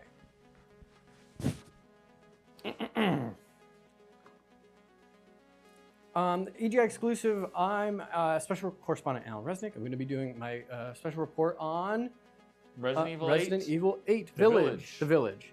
Once in a generation, a game comes along like Resident Evil 8 The Village. Village is a 2001 survival horror game developed and published by Capcom. And it stands head and shoulders above the rest. I didn't love everything about this game, but one character stood out, up tall, and I think it deserves a spot in video game history right next to Mario. Cut to my camera, Mario. Master Chief and the long Tetris block. The name of the character is Lady. How do you say it, Robbie? Lady Demetru? Dimitru? It's, I think, a Greek name, Lady Dimitru. I think it's Romanian or maybe like Slovenian. Anyways, Lady Dimitru, she's a big, tall, huge lady with yummy, giant hat. She's a beautiful woman. She's basically beautiful, big girl boss mommy. I love her. She's not a snack. She's a whole kitchen meal. I eat the snack, yummy, because I'm hungry and here's a little diagram here to understand sort of what we're talking about. So I don't know if you can see there. That's me. She's very she's so big and tall. She's so big and tall, juicy. If I saw her in real life, I'd look up so high, I'd probably just see the bottom of her chin or the underside of her big breast bosom. Her bosoms are breast big. And I hurt my neck just from cranking my head hard to look. But like I'm saying, she's mother, mommy, baby. I'm baby, and she's my mommy, and she make milk me, and I drink the milk because I'm thirsty, hungry, baby piggy, and milky piggy mommy. I'm thirsty for mother's milk. So what was I saying? Well, Allan, her children are actually 3 girls that are made of flies. I'll get to it, Robbie. I'm going to talk about the whole game. And what I like so much about Resident Evil Village is nothing because I'm trash. I'm a little bug and she step on me. She step on me like little bug and she crushed me like rotten fruit into the sidewalk, honk. Because her feet are so big, they're like car-sized feet. They cause traffic, honk.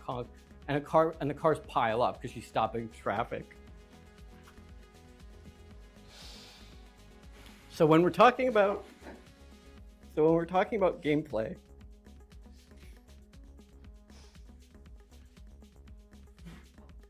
I think it would be irresponsible for me to not to mention her hat is the size of the moon. Her hat is so big, it's bigger than the moon. And I could live in the whole hat for years and years under the hat because it's so big. And if you flip the hat over, I guess I can't show that. If you flip the hat over, it would be a big boat and I could sail in the ocean on the big hat boat. Does that make any sense? And I think if that were the case, big lady Demetrius, she's so big, she'd be a whale fish swimming up. She'd slurp me up like soup. Because I can't swim, but Big Mother Mommy swims. She slurp me up like soup. She eat me up like soup. I live in her tummy until she spill me out into the potty.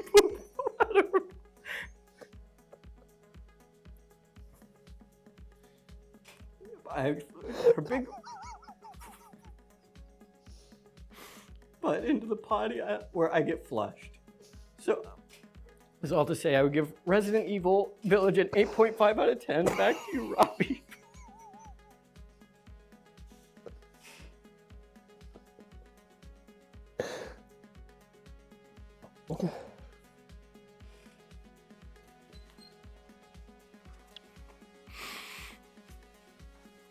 So I'm sorry, James. I didn't want to do that. I didn't want to read my report in front of your mom.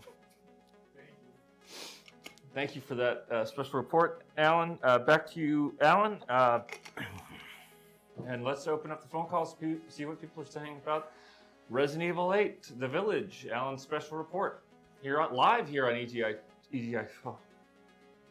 2. EGI 2. The road. This is the road to E3 2024. Caller, you're on the air with E3. Caller, you're on the air. You're here with EGI 2 2008 Game of the Year Awards, Resident Evil 8, The Village, Allan's special report. What do you think? What are your thoughts? Go ahead. Hi, Robbie. This is Joe Botnick. I really enjoyed Allan's special report. Thank you, Joe. It was fantastic.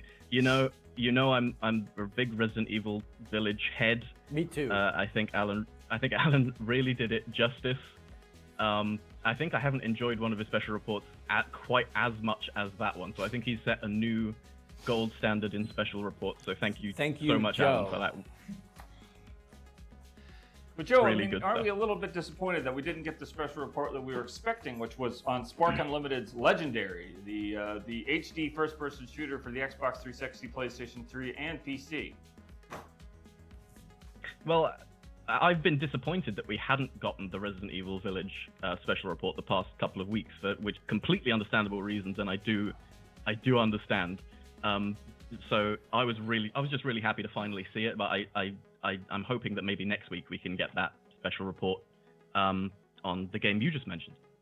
legendary for the PlayStation 3, Xbox 360, and PC. It's a first-person shooter set in the modern world where the ghosts and the creatures of mythology return with a vengeance. You might say a legendary vengeance. Did that also come out in 2008? Is that why it was the It special did come report out in for tonight, 2008, or- but because Turning Point Follows Liberty, which was made by the same, which was made largely by, I believe, the same, if not the same developers, and it was at least the same publisher, took away the home for the award that it would have gotten for having the most developer diaries on GameTrailers.com. Allan? Yeah. Megan? Sounds good. Can I say how nice it is to have Megan on the show finally, by the way? I appreciate that. Round of applause. EGI2, special round of applause for Megan. We've been dying to have you on the show and waiting for the right time to do it. And I believe that tonight was the correct. I believe that it was the correct time.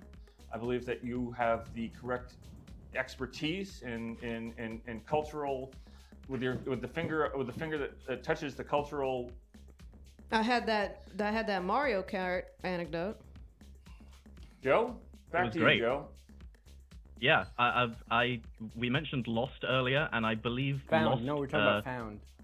We were talking about Found, but we were briefly got confused and thought we might be talking about Lost, and I wanted to Exactly. bring up that It's common. Lost via Domus came out in 2008, and I was disappointed that didn't arrive on the list today. Oh, Maybe for the best portrayal of the island from Lost. Robbie, what was that? That's a button I have here.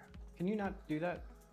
Joe, you've been playing a lot of games lately. I know you have. What's been on your game list? What's on the queue? What are you excited about coming up, and maybe perhaps seeing at E3 2024? Did I just get O behaved? Oh yeah, I did. I have been playing. What have I been playing? I've been playing Pikmin 4 at the moment. I'm really enjoying Pikmin 4. I'm a big Pikmin head, and I love watching those little guys walk around. I love telling them to do stuff. I love controlling them. I love being their master and demanding they do things for me and carry things for me. It's very entertaining, and I'm hoping maybe we get I know it's not been that long since Pikmin 4 was released, but I'm hoping maybe we might get some Pikmin 5 news, or maybe some downloadable content for Pikmin 4. Maybe, I don't know, maybe you could be like a little Pikmin. Maybe, Allan, do you like Pikmin? I feel like Pikmin might be your kind of game. Like It's very... Pikmin. I like to imagine I'm one of the little Pikmin running around. And I think Robbie would be the Olimar, Captain Olimar, and he'd be telling me what to do, and I would have to do what he said. He'd say, go over there and pick up that rock. And I'd say, what do you say, Robbie? And I'll do it. And he'll say, go knock down that wall. And I'll bang, bang, bang, knock down the wall. And there's a lot of love for Pikmin 4 in the chat right now, Joe. I just want you to know that people are on your side. They love Pikmin 4, and so do I. Pikmin 4 sounds good. So we could always. What we're hearing from you, Joe, is that you're hoping for more Pikmin 4 news at this E3 Or 5. E3GI2 Pikmin 2020 2024's E3 2024 EGI2's coverage of that of perhaps Pikmin 4 news. Yes, I'd love that. Maybe E3GI2 is the perfect. And if the you think about it, perfect Joe, perfect because we venue. were talking about perhaps, because you brought up the possibility of a sequel, I want to just point out, because we did talk about maths earlier in the program, that if you put the 3 from EGI and the 2 from EGI2, the 3 from E3 and the 2 from EGI2, 5, Pikmin 5. That's maths. And that's maths, and that's how maths work. I just wanted to thank you, by the way, for referencing the British way of saying maths, because I was briefly really confused because I thought that maybe it was just like an international thing that I didn't know that other people said it that way, but I was just quite happy, and I felt very represented seeing that. Well, we do have some viewers from Australia, so perhaps they could maybe they also do the maths thing, since they, at least until fairly recently, were still part of the Commonwealth. They say maths, yes. Oh, there you go. Thank you, Megan. I am not the maths expert. Fruity Spruce just said I'm the maths expert. I'm not. I am very bad at maths, so it was also very nice to get like a crash course in that from the 2008 Game Awards. So thank you, Robbie. I would say that Joe is, if you're just tuning in, Joe is our Commonwealth expert. We might as well put you up on the pedestal for that. Sure. I'll take that. I'll be that guy if There's no one else to fill that And spot. it's just the one Commonwealth. It's not Commonwealths. No, there is just the one, rapidly shrinking. Thank you for that call, Joe. Good luck to you in all of your efforts and all of your endeavors. Megan, Thank you very much. You said you seem to have a particular finger on the pulse of the use of the word maths in Australia. So I thought you may take a second to discuss that for us. Well, they also in Australia, you know what they call breakfast? Maths? What was My your guess guess? is brekkie. That's true. That is 100% true. I got They it call right? breakfast It was brekkie. they called brekkie. Yeah, Wow. they do. What do they call Brexit? Late for brekkie. Maybe they're a little early. You know, Good a night, phrase Joe. from Australia I like. Where? They say, get a dog up ya. What does that mean? Get copulated with by a dog. Get a dog. Does up. that happen enough for them to have a whole saying about it? Get a dog up yet? I don't think that they mean it, in a literal sense. It's essentially the same as saying F you. Go get a dog up yet. Or go F you yourself. Why not say something? Some other get a vulgar. I don't know why get they a wouldn't vulgar, say get a vulgar man up you. or dingo, for Christ's ding- sake. all 'Cause right. they have those unique. You know what else is effed up? Yeah. That dingo did eat that baby. Oh, That's I why we know have about the- that. You I know that? Yeah, I knew about the dingo eating. But it's like a funny. But a joke lot of thing. people act like the dingo didn't. They found We know the dingo ate. they the found the baby. baby's clothes, Is there a Robbie. movie about the dingo? Yes, with Sally Field. No, with Meryl Streep. That's Sally Field is. Sally Field was in Smokey and the Bandit, which is a movie exactly. that's often confused with the movie about the dingo. But she eating also the baby. had the dingo baby. Dingo ate my baby. She said that in Mrs. Doubtfire, I believe, Alan. Hello. I think. Terrible tragedy that's befallen that family. I would hate to imagine what they must have gone through The after Doubtfires? leaving the door open for the dingo. Oh. I imagine that they had tried to commune with nature in the way that many human beings have communicated with nature in the past several 4, 5, 6,000 years. Alan? What was it? What? They left the door open for the dingo. And now you're just victim blaming or victim shaming, or however the phrase goes. I don't think. I mean, I don't think the woman ultimately would have wanted the dingo to eat her baby. She was actually quite upset about it. No one's not mad at the dingo, Megan. Had she known? Well, it kind terribly of seems upset. like you're blaming, the mother a little bit. I blame. I blame What was the saying the about the chaos dog? of Let nature. go get a dog at you? What? Get a dog up, yeah. Get a dog. Get a dog up. Get a dog up, Robbie. yeah. Robbie, Aye. don't victim blame. Get a dog up. Are dingoes coyotes, Megan? No, they're different. Thank you, Nathan Vegetable. Thank you, Nathan for Vegetable, subscribing for for subscribing. tier 1 sub. Hello, 7 months. wonderful to see you here this evening. We are talking about E3GI 2024, the E3GI E3GI2 Get a dog off, yeah. coverage of E3 2024. This is the and road. the This EGI is 2 2008 Game This of the Year isn't the Awards. cover. This is not the cover. This is not the coverage of E3GI. E3GI2. This is the road, right? This that is what the you're beginning of the road. We're This is the- laying we're- down. Cormac McCarthy's The Road. You talking about? We've flattened the Earth.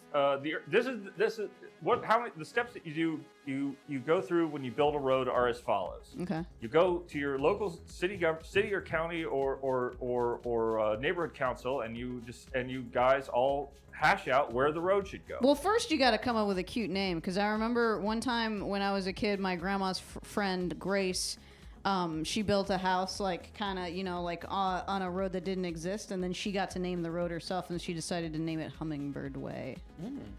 Grace, she passed away 30 years ago. She actually passed you away doing, only a That few was years the ago. line from the classic Christmas movie, Christmas Vacation, with Chevy Chase. Oh, sure. The grandmother of Chevy Chase's character comes to Christmas dinner, and they ask her to say grace, and then she instead of saying the prayer, the blessing, she just talks about a woman who died 30 years ago. And Megan, you were saying something. I've heard that Chevy Chase is very difficult to work with.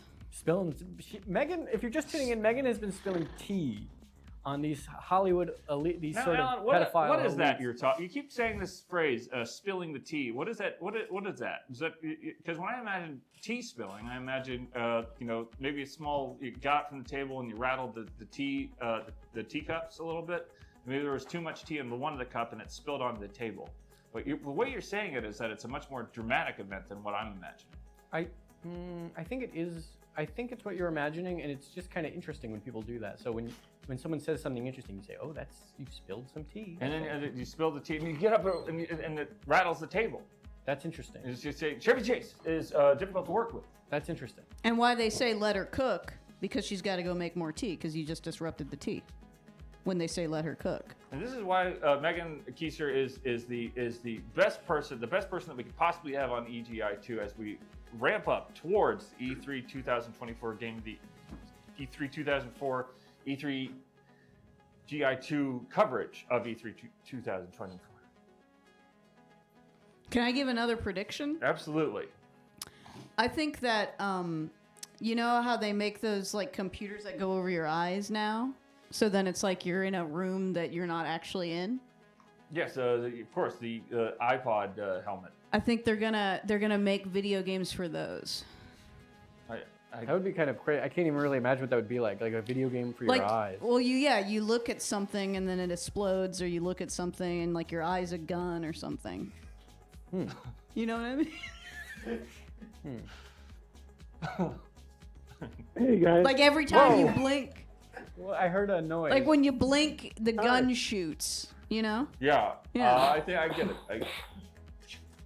Great. Thank you.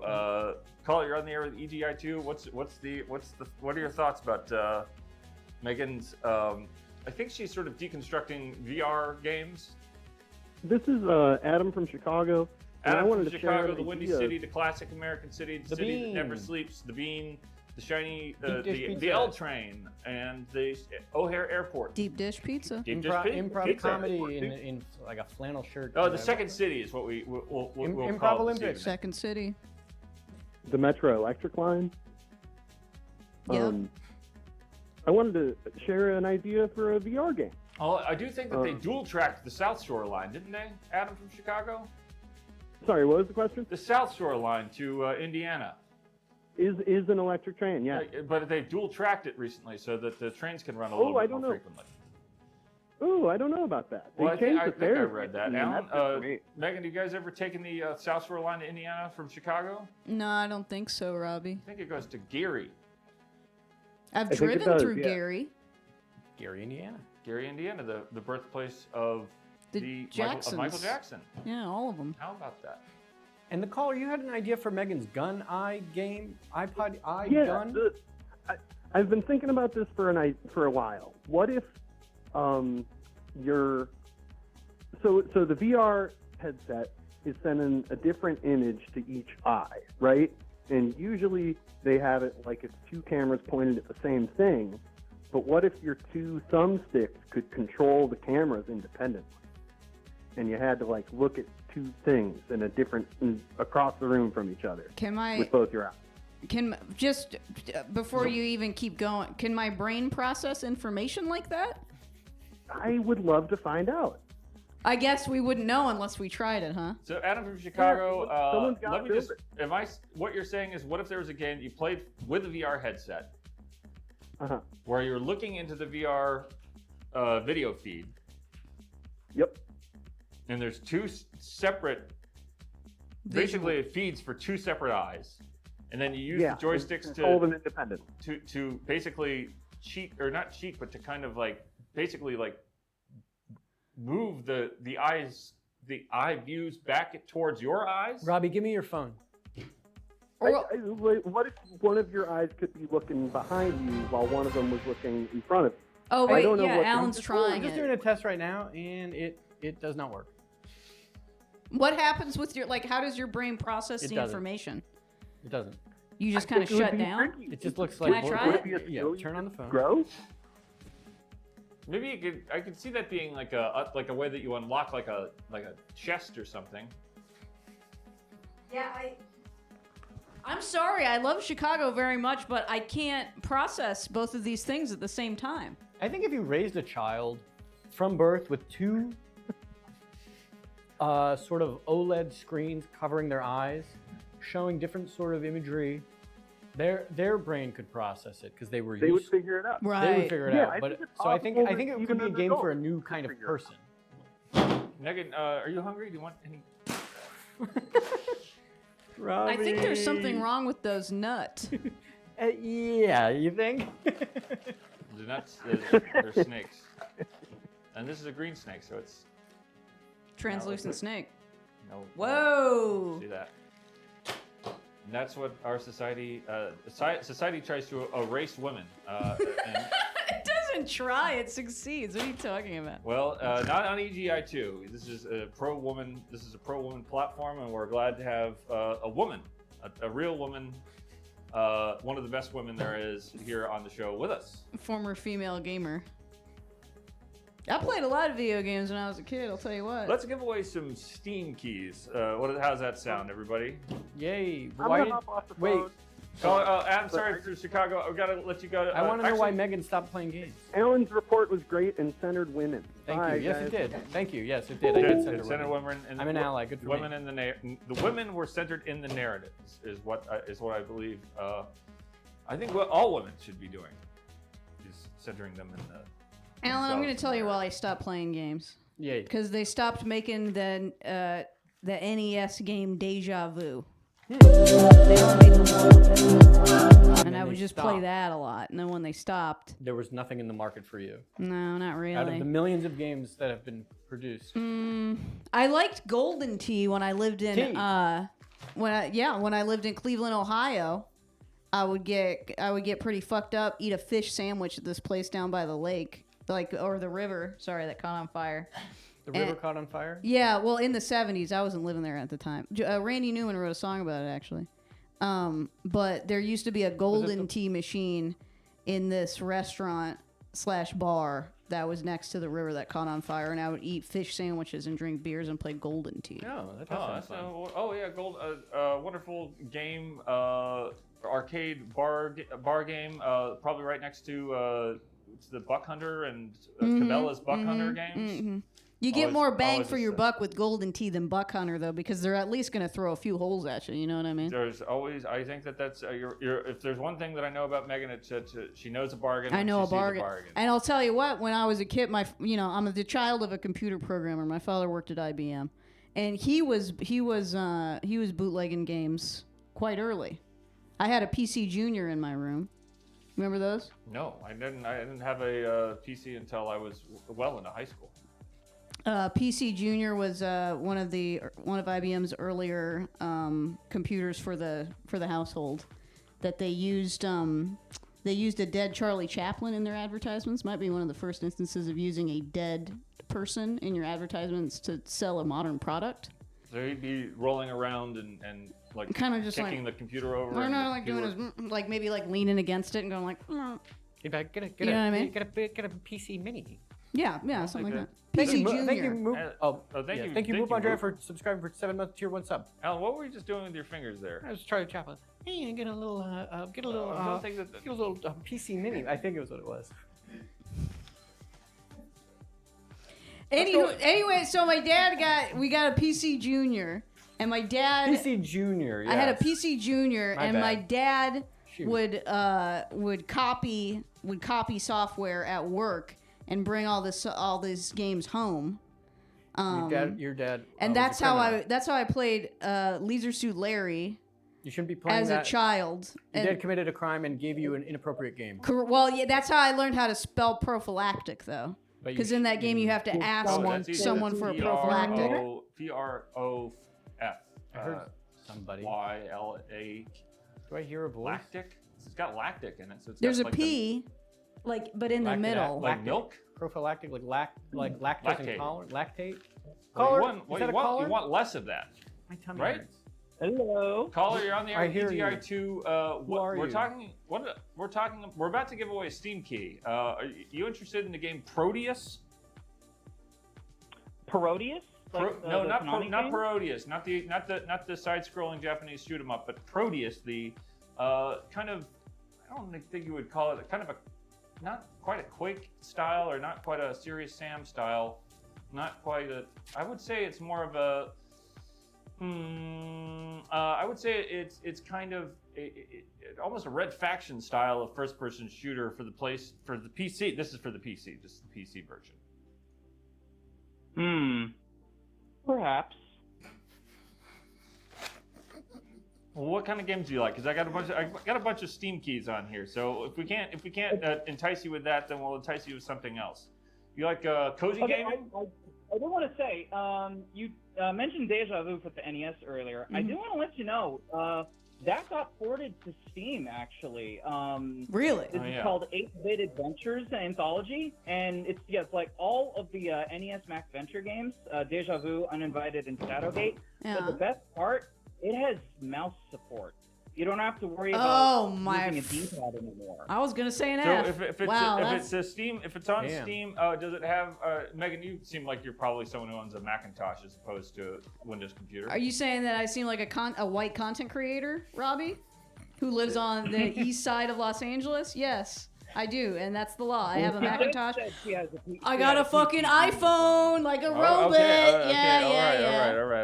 I love the planned obsolescence in this fucking thing. I can't get enough of it. Caller, who are you? Where are you calling from? And what kind of are you into cozy gaming? This is Nathan, not that one, from Raleigh. Nathan from Raleigh. Different Nathan. We got two Nathans. Nathans One and from two one Nathans. from North Carolina. One from Long Beach. Although just looking at the chat, realized that Nathan is also from Cleveland. I'm what? You're not from Cleveland. Nathan Vegetable is from Cleveland. Nathan from Long Beach is also from Cleveland. Gotcha. Nathan moved from Cleveland to Long Beach? He's, Nathan, where are you from? We all contain multitudes. Yeah, I'm from Raleigh. Raleigh. Mm. And you like cozy gaming? Yeah, I like cozy games. That seems like a non-committal. games. Do you like big epic strategy games? Do you like a lot of resource management and city building kind of stuff? Yeah. What do you? Yeah, I used to play SimCity 4 a lot. All right. Okay. What is your favorite genre of game, Nathan from Raleigh? Like I said, I do like simulation. I do like I do like party games. I have all the Jackbox games. I'm trying to think, what else do I like? Tycoon games like Roller Coaster Tycoon, Zoo Tycoon. I'm also a huge fan of point-and-click adventure games. I got most of the Humongous Entertainment games on Steam. I have a couple of Sierra games from GOG. Yeah. Wait, what's Sierra games? Oh, I have a King's Quest 2015. I have Shivers on Steam, on GOG. It's Shivers 1 and 2. The little horror point-and-click adventure games. If you're familiar with the YouTuber Metal Jesus Rocks, sure ain't. He was in Shivers 2. What? Yeah, he played one of the band members in that game, Trip Cyclone. What the hell? Trip Cyclone? Robbie, why aren't you in any games? Yeah, why aren't we putting me in any games? Why aren't we in games? We know game developers. The one. I gotta go to one of those schools they advertise on the side of a bus and learn how to code. Caller, do you know Nathan from Raleigh? Do you know how to code? I did take a couple of video game classes as like a summer camp when I was in high school. I don't know if it works anymore. It was done in oh god, what is that called again? Like Multimedia Fusion. I think we did it in that. I made like a very little simplistic maze game because it was a week-long course, and that was the best that I could do in a week. You know what we gotta do? We gotta bring back Shell. Shell? Well, The gas station. well, no, the programming system from the early '80s. Mm-hmm. Why do we need to bring it back? Because as a kid, I was able to use it. So as an adult, I'd be fucking flying on that thing. Well, all right. What could you make? You with could it? make. I would make like a game where it was just like like It's all typing, and it's like, Okay, so it's you enter a text-based. room. Should you fart? Yes or no? Yes. Then what Yes. You fart. That's. It smells. That's funny video game news, I guess. Caller, Nathan from Raleigh. So you like point-and-click adventure games? I think I've got one for you. It's Life is Strange: True Colors. You own it yet? I do not. On Steam? No, not on Steam. All right. Well, I don't own it. If you got a pen and paper handy, I'm gonna read it out loud. But if you're not quick enough to the draw, Okay, you might miss out. Oh, hang on. Let me Jovial pull up- Jellyfish says let me Megan pull up is my the Steam. goat. Let me pull up my Steam and here we go. Activate product on Steam. All right, go ahead. All right. K2 77 N K2? dash 7. Whoa. Wait. K2 what? K2 what? 77 N dash VF 7. Wait, sorry. 2 sevens. There's no. Sorry. K2 77 N dash VF 790 7. Sorry. Z X 7 KE. Got that? No. So it's kind of hard. It's Let's try it multiple again people because talking this about should it. work because this is a game that I did purchase as part of a package of Okay, Steam someone- codes. So I know that Okay, it's someone put it- someone put it- K277 N dash VF 790 dash 7X 7. No, sorry. There we go, I got it. Damn ZX7. it. I got it. Fuck. You got it? I got it. All right. Yep. Congratulations, Thank Nathan you, from Raleigh. thank On you your for Steam key, Daisy on for your Steam key typing that giveaway. out for me. Thank Nathan, you we for gotta typing that go out for to me. another Well, caller, Daisy. but thank you for your call and thank you for all of your Thank you so insights much, Robbie. into Thank you so much. Back to and you, Robbie. we'll probably not be able to give out all of our Steam keys tonight, so we'll probably do some more Steam keys next week. But we got another caller on the air right now. No more callers. No more Great. calls. Love that. That's easy. So next up, More time for me. more time for Megan to talk about her experience with the coding system Shell. Or Does the anybody dark, want to call in about that? Does anybody have any shell memories? or the dark underbelly of the Hollywood elites. Let's. So you want another one of those? Yeah, Yes. let's hear. Okay. Let's hear a hot More take. tea for me. Spill, Thirsty. Yeah, spill tea. I have a. No, I probably shouldn't say that.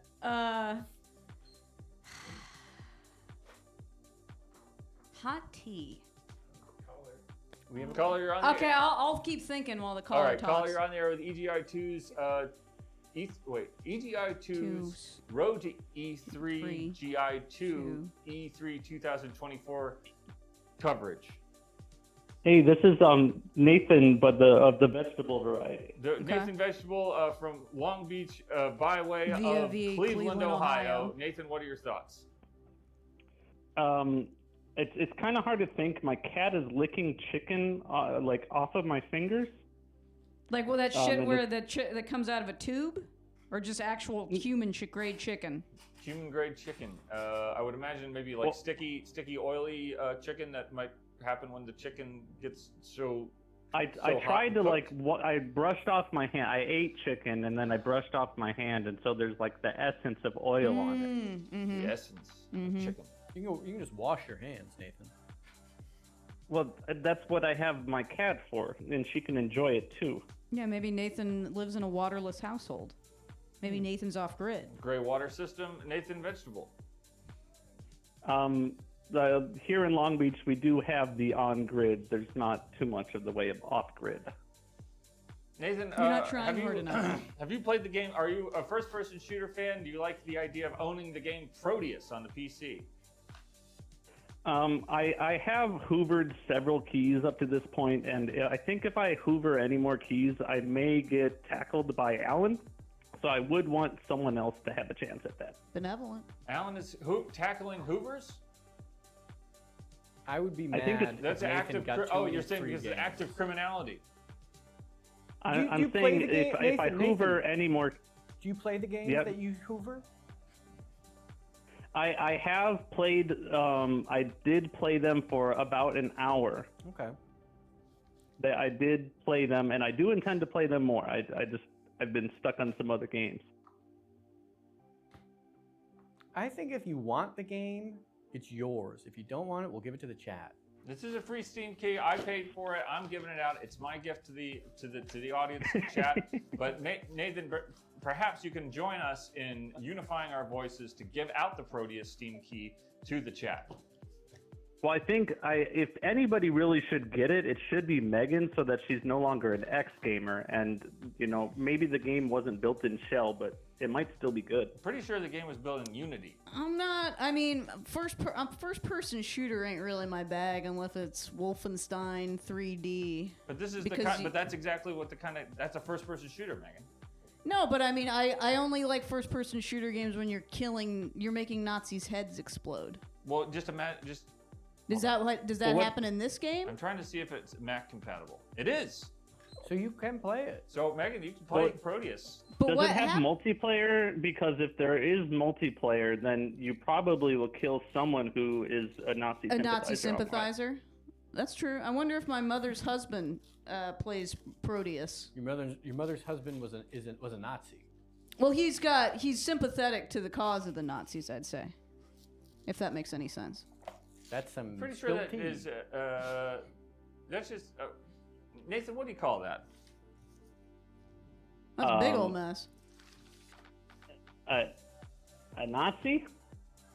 Sympathizer. Sympathizer. Yeah, I think that was the word we were looking for. The Nazi sympathizer. All right. Well, here's the fact. The fact of the matter is that I didn't have enough chance. I can't read the description of Proteus quickly enough to tell Megan if it is in fact a game where you fight some sort of not Nazis, then some sort of fascist facsimile. I guess any fascist would be fine. I guess. Well, that's what I'm saying. I can't see. So let's go ahead and give out. Let's go ahead and give Proteus to the chat and see if chat's biting, then we're baiting.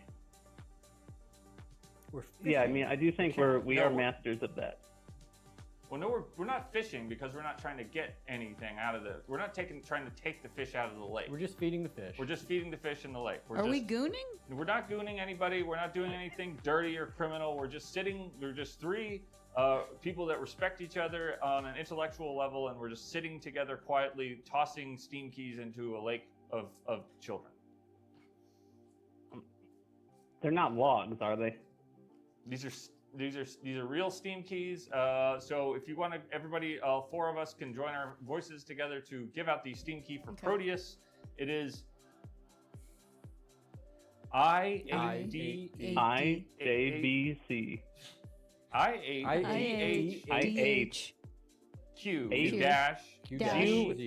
Z. Seven.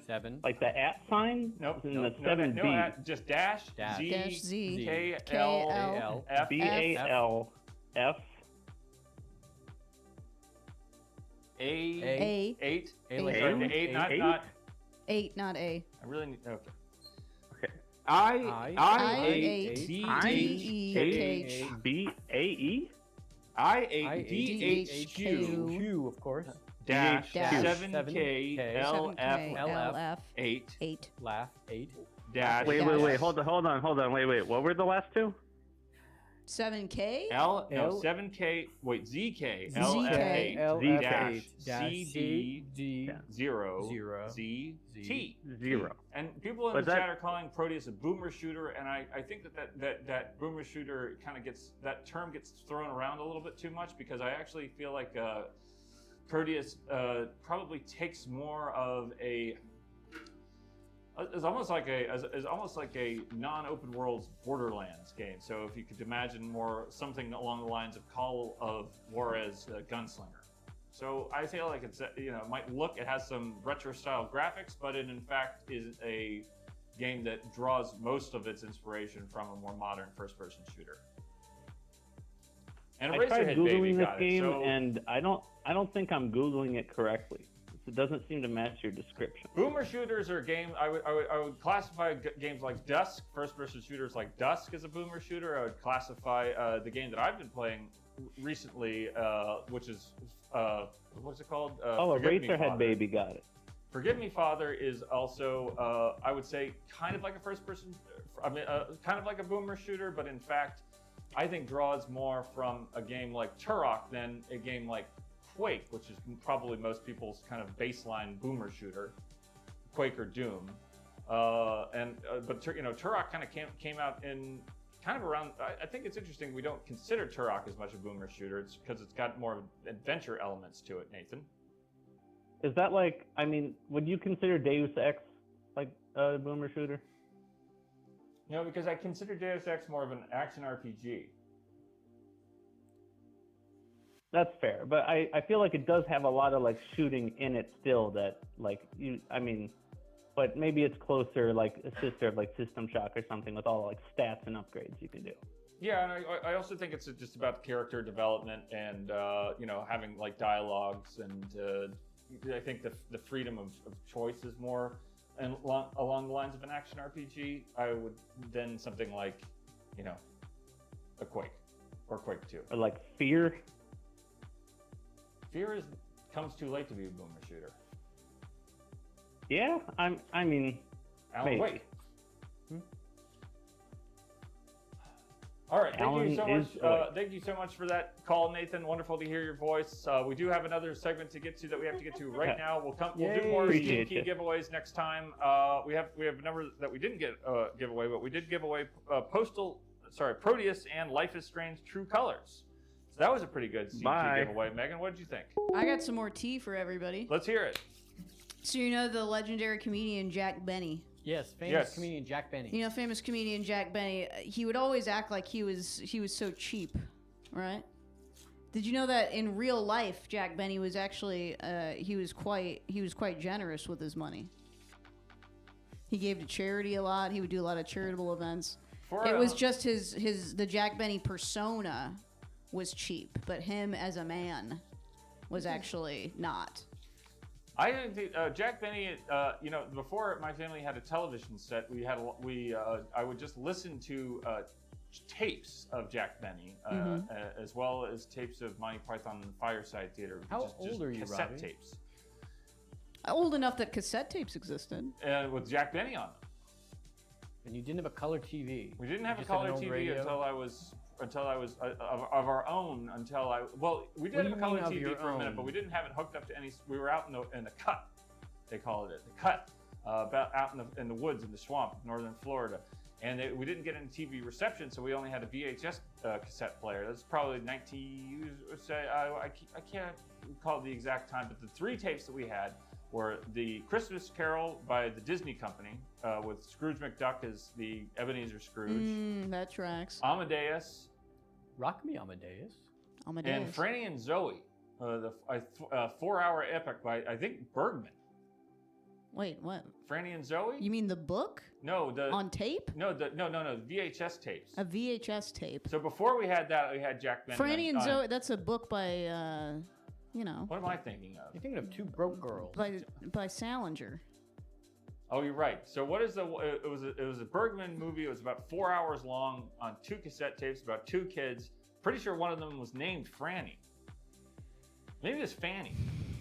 Is it Fanny is Fanny and Zoe the Salinger book? No, it's Franny. I think that when you tell tea about someone and it's nice, it should be called sweet tea.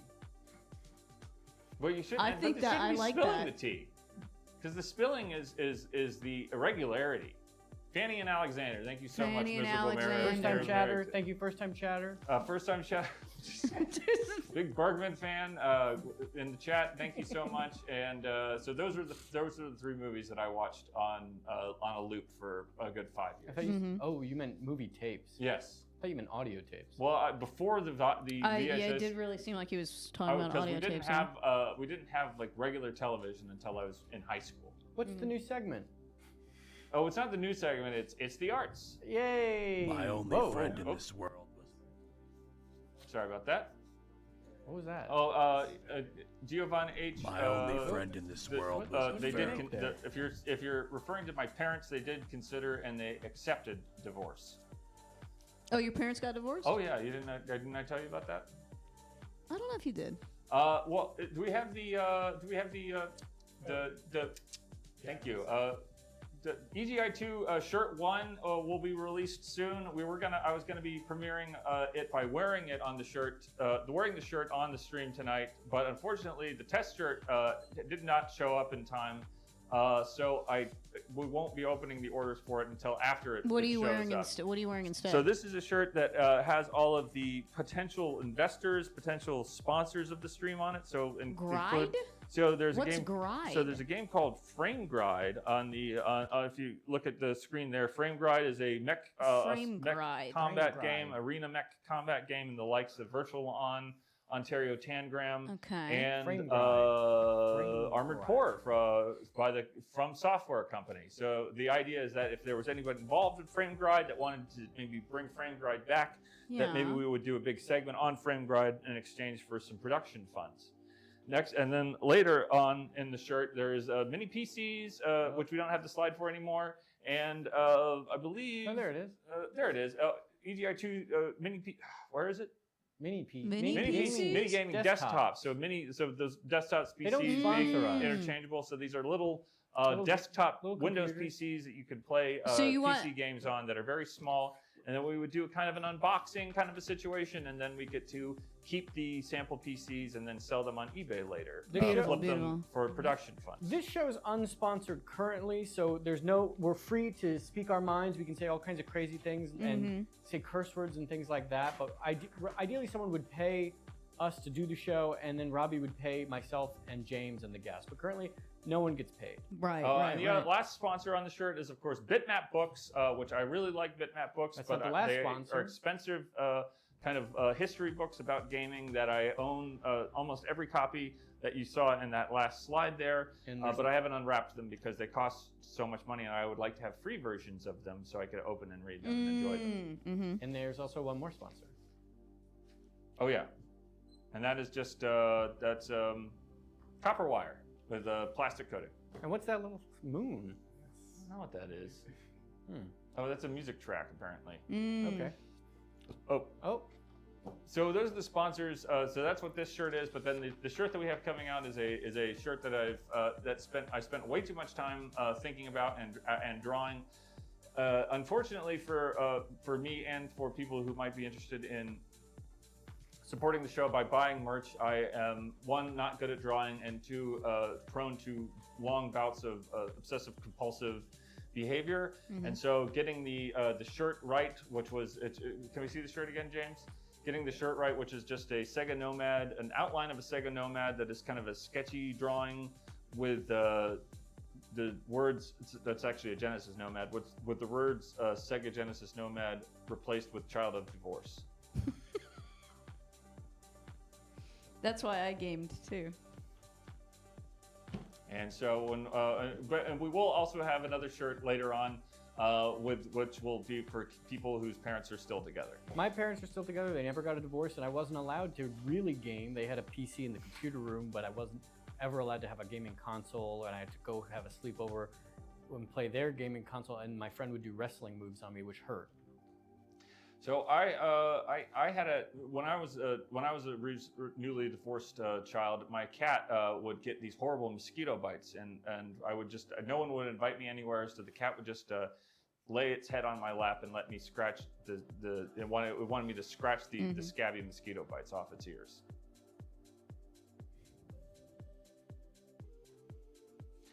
EGI2 watcher, I'd call in, but I'm living in a hotel and it would be too depressing to call, and for all, well, EGI2 watcher, that wouldn't necessarily be depressing, but we are probably going to not be able to take calls for a little bit because we're going to be doing It's the Arts. And Megan, It's the Arts is where we look at art that our wonderful audience has sent in. We consider the art as one might consider art in a museum or in a gallery setting, and we comment on said art. Like the Warhol Museum, for example. Like the Warhol. What was it? Scott of Pittsburgh, World of Warhol. Hello, first-time chatter, M&Empty. Welcome back, M&Empty, and I hope you enjoy I hope you enjoy It's the Arts on EGI2. It's the Arts. First up from It's the Arts, it's Yarn from Australia. Australia is, of course, where Megan also lived for a time. Megan, does this ring a bell? Is this representative? Yeah, there's snakes and shit. Yeah, they got those out there. So Yarn from Australia is sending. These are, of course, one. There's a number of things happening in these drawings that I can see. There's some snake type situations. There's a Majora's Mask like moon. It looks like somebody's wearing a big hat. Someone's wearing a big hat. Well, the that's kind of thing probably, you'd want to do if I were down to there. guess anything, that is probably the one of the representations of the Gush. The Gush. The Gush is a crime-fighting, a sort of an elemental spirit that lives within Allan, who will be drawn out at the just at the thought of when the thought of crime, when the thought of criminality and law-breaking and chaos in the streets gets too much for our EGI 2 special correspondent Allan Resnick, then the Gush will be released. And will spread out across the world like an inferno that cannot be quashed with traditional water cannon. Robbie's describing it. And it wears a hat? Well, the Gush is. So here's the thing is that because the mythology of the Gush has been established, that in the same way that you can imagine Batman comic books having the effect on people dressing as Batman and going out and doing Batman-like things. Like avenging their parents' murder? Well, I don't know. Just people. Not necessarily. Not people that are not. I would say. There's idolatry, and then there's imitation, and somewhere somewhere in between those two words that start with the letter I is what's happening with this picture here, I believe, with this representation of the Gush, which is one of the people who watches EGI 2 who has been so taken by the mythology of the Gush, which again is living inside of Allan, a type of burning anger that could be released at any moment when the crime wave that has been wrecking our cities, been wrecking our nations, been drawing people back from the outdoors indoors. That's not true though. Crime is actually down. The crime is out of control, Megan, and the Gush is and the more crime that there is, it's not. You can't take crime away. No, actually, Megan is right. Crime is down. Overall, crime is down. But the Gush is my alter ego, and I go out and the remaining criminals, I do kill criminals when I see them, or I try to kill them. I do attack them and chase them. But you're probably only just attacking like retail thieves or something, right? That is correct. It is, yes, it is mostly retail theft, petty crimes. That's usually what I find out on the street. Occasionally I'll see, a fight going on. I can't quite tell who's innocent or who's guilty, but I'll usually put both parties down just to be safe. Mm-hmm. But it's sort of a vigilante character that I've invented. I do wear a hat when I do this. Oh, okay. I go out at night and I say, I look for crimes. But yes, usually if I go into near a mall or a bodega, I'll wait for a long time. Sometimes people don't really commit a lot of crimes, but when I do see it, I will just kind of grab them and say, stop, I'll kill them. Yeah, hanging off fire escapes and using like the upper leg muscles to kind of keep steady as you hang off the fire escape over the street, just waiting to drop down on some sort of unsuspecting criminal behavior. Someone pulling a gun on some rando, or perhaps somebody robbing the Federal Reserve and causing interest rates to go up because they take the money out of the Federal Reserve, then the Federal Reserve has to make more money. Or even worse, robbing a CVS. It's mostly just little kids who are just kind of like, they take their friend's bike or something, and I say, stop, it's a crime. And I would like to take issue with the idea. Obviously, if you do look at the trends, the crime rates as they are right now are in fact dropping. But what we have to understand is that crime is a cumulative societal affect. Yes, that's right. So you don't get less crime. The more crimes that are committed, the stakes get higher, the stacks get bigger. It's like bricks, Megan. You can't if you imagine there's a brick problem and you stop making bricks for a little while. If you don't actually smash the bricks with a hammer, right, then there's still the same amount of bricks. You get it. Do thought crimes count? Yeah, I think I would make an exception if I caught someone making a thought crime. I would say that's a crime too. I think my ultimate fantasy would be to break into a jail where everyone in there is a criminal and guilty. So they're just all in one place. It's super easy. You can just one by one go through cell by cell, bam, bam, get each one. Right, until they're gone. And I think that would be. Well, that's the great thing about America's justice system is that it's pretty much infallible. It's like a brick. It's like a warehouse where they store bricks, and I'd be the sledgehammer and I'd break all the bricks and say, "Crime, no more crime." I just want to make people understand. If there was, to say like tomorrow, we wake up in the morning and across the entire world, there was just one crime. That would mean that there was still more crime. There's more crime. There was one more because crime there was one more crime than there was yesterday.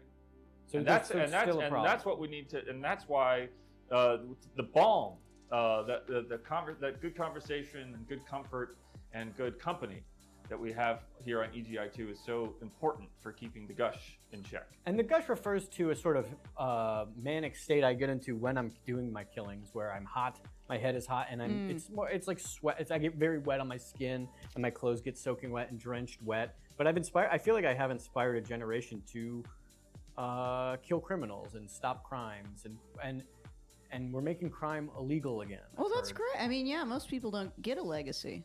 You know? Yes, that's right. That is right. I do have a legacy that is quite rare in this world. So even when I die, when someone puts down the gush, the idea of the gush will live on because you can't kill an idea. EGI2 watcher Allan drawing. I can't read that fast enough. It's something about DeviantArt, but I'm going to go ahead and agree with it.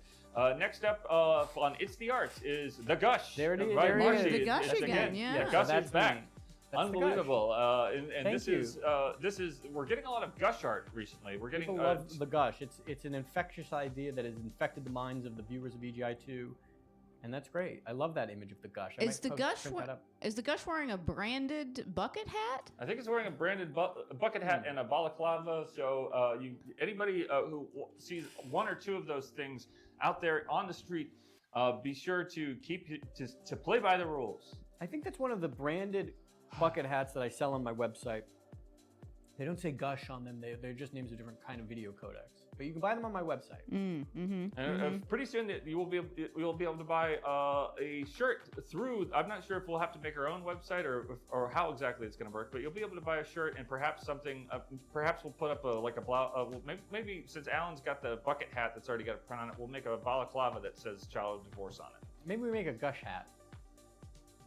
Next the mind reels. Thank you, Marcy, and thank also you, Marcy. That's beautiful. Thank you for the beautiful thing, and also Yarn from Australia Thank you. for the beautiful drawings. Love both of them, and we love Whoa, this what the hell from is Groucho that? Trout. So Groucho Trout, of course, listen carefully to the story from, I believe, EGI2 stream 18. Was it 18 that we talked about this What guy? are these legs made of? It was the guy whose legs were so thick and muscular, and that they became like trunks, and they covered up his private parts, his details, and so he was never able to enjoy the things that some people are able to enjoy when they communicate with a partner, or perhaps even have a great deal of comfort with themselves and are able to explore the details of the human body. So in this story, Megan, this feller whose legs had essentially the muscles had grown over his private parts. I see. Fell down a long flight of stairs and exploded, and all of the things that had been stored up inside of him from the fact of the matter that he had never been able to express himself physically with a But more to the point, how did he urinate? That's a great point. Well, that was part of it too. But anyway, he blew up like a crazy tornado, and all of the stuff went inside of a monastery or a nunnery kind of thing, and all of the women who were fertile were immediately impregnated. Oh. The infertile women became impregnated? No, the fertile ones got impregnated ones, and the infertile ones. Oh, I think they were all fertile, Allan. That's really good news. Well, that's and it just goes to show if you really work hard at something and you really care about things, maybe every once in a while, you'll randomly, just a random stranger will tumble down a flight of stairs and get you and your friends pregnant. That's kind of a fun way to make new life. Next up is Derek from Sydney, another Australian here on the show tonight, referring to, of course, our EGI2's playthrough of Resident Evil 8: The Village, which we completed just about a week and a half ago. Who is that? I believe that's me.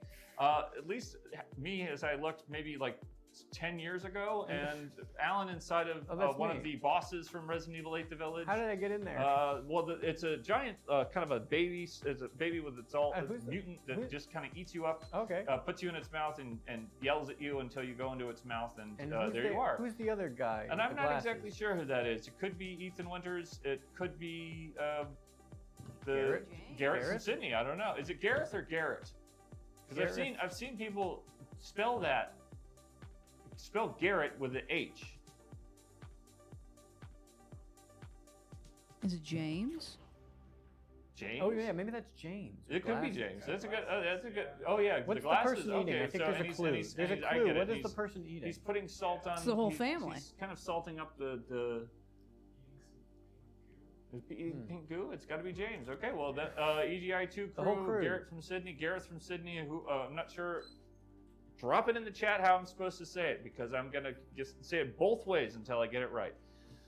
Next up is Kimball Anderson with more Resident Evil. One of Kimball Anderson's famous comic strips here. That's that this same is just a comic strip of what happens when the creature from the previous, previous slide actually goes out follows you down the hallway, yells at you until it draws you into its maw, and you're dead. But I'm not in this one. But you're not in this one. This is just an interpretive kind of exploration of that sequence of events that follows everybody who dares to venture into the lair of that creature. Although when you go into, it's actually the boss is actually a doll with like a robot head. Well, I mean, ultimately, death comes for us all, does it not? And also, perhaps, if it comes in that way, then we've got a lot of problems on our hands as a society. I think if there's just these massive, oversized mutant babies gobbling us all up. Next up is another chapter of that saga of the baby just rolling around until it draws you into the maw. Beautifully minimalist work by Kimball Anderson. I just want to point out that something I realized that I could do to make these It's the Arts slides look a little bit more interesting is by taking the actual image and then using blending layers to create a little aura around the image, and then putting a blurred out version of the same image behind it. You did that. I did that. So I thought it would be better than what I've usually been doing, which is basically layering screenshots, like that one's from Call of Cthulhu, Dark Corners of the Earth. This one's from a screenshot from another Gush-related piece of media. But this time I just thought, maybe I'll try something a little bit different, and that's why some of these have little light rings around them. That is interesting. I thought it would be an interesting departure. It's professional. It makes me feel like I'm watching a Viacom property. No, and no Viacom property, no Viacom trilogy is complete without the third and final chapter in the Kimball Anderson comic strip, where in fact in the final moments of Ethan Winters in this particular playthrough of Resident Evil 8: The Village, because one of the jokes that I was saying during the stream was whenever I died, I would say, or whenever I killed someone in the game, I would say he died doing what he loved, or she died doing what she loved, or I died doing what I loved. That's sort of like lore, Megan. Have you ever forgotten that you weren't in a video game? Have I ever forgotten that weren't in a video game? Possibly I've dreamt incorrectly. Well, one time, so I used to do a lot of medical studies for money, right? Okay. And I did a lot of studies at the VA hospital, which is in West LA. Taking care of our seniors and our veterans. We salute you, Megan. I'm not trying to steal valor here. I'm just stating a fact. All right. Okay. And so, usually what I would do at the VA hospital is they would inject me with radiation, in order to it doesn't matter. But they would inject me with radiation. But what I would have to, They're trying to make you into a Spider Woman. not to make me into a Spider Woman. Well, they had to put radiation in me to illuminate the nicotinic receptors in my brain for the purposes of getting a PET scan. So this is Megan's origin story. She was injected into her brain with radiation. Yeah. Well, so what I had to do, I had to abstain from smoking for like maybe a week or something, and then they go and they inject you in radiation. They got to do it in the basement. You can't really be around everybody, and every time you go pee, you had to flush the toilet 2 times to make sure that all the radiation got flushed. Because it's Dangerous to the toilet? Yeah, because the toilet could get sick if it ate it. So, but what you do is you abstain from smoking, and then they inject this stuff, and then it illuminates nicotinic receptors in your brain, and you're laying in a PET scan machine, and you have your arms kind of like in a Jesus Christ pose, right? And you have both of your arms exposed, and they're just like continuously taking blood out of your arm, like every 20 to 30 minutes, right? How much do they pay you? I'll get to that. But so they're doing this, and then at one point they take you out of the PET scanning machine, and then you have to smoke a cigarette on well, you actually have to smoke a series of cigarettes, one after the other, on a loading dock, while there's IVs in both of your arms. Why on a loading dock? Is that just a cool place to do it? It's just it was the closest place to do it because we were like in the basement. Yeah, Right? you have to go outdoors. You can't smoke it inside. Yeah, the exactly. hospital. There's a rule you can't smoke inside because it's dangerous to the indoors. Right, exactly. And you were probably very happy to be smoking. Yeah, because after You the day abstained. I've had, right? Yes. And then you would have to go back in the PET scan machine, and then the whole thing would go over, where they're taking your blood every now and then, et cetera, et cetera. All of which I'm trying to say is these things used to happen I did this multiple times, and these things used to happen very early in the morning, and I was very alcoholic at the time. And I would still be drunk usually from the night before, and I would be driving over to West LA, and it would be maybe about 8 o'clock in the morning. And when the sun is just so, that hour when it's just kind of blinding. Yeah, and present. Anyway, at one point when I was probably still drunk, driving to the VA hospital to get Drunk driving. radiation, injected That's a in me. I thought that I would fall asleep, right? Okay. I thought I would fall asleep, and then my next thought was like, well, if you fall asleep, you're probably get in an accident, you'd die. But then my next thought to that was like, well, it's okay if I die, then I'll just, regenerate. Because? I thought the world was a video game. I forgot for a second that in the real world, you can't just regenerate after you die. Do you know what I'm saying? Yeah. This reminds me of the movie Unbreakable, Alan. And in fact, in Unbreakable, we understand that the hero cannot exist without the villain. And what is your point? So I'm saying in this movie series, the Unbreakable trilogy of pictures, the villain is the Mr. Glass.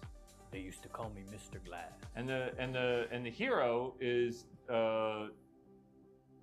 Megan? What?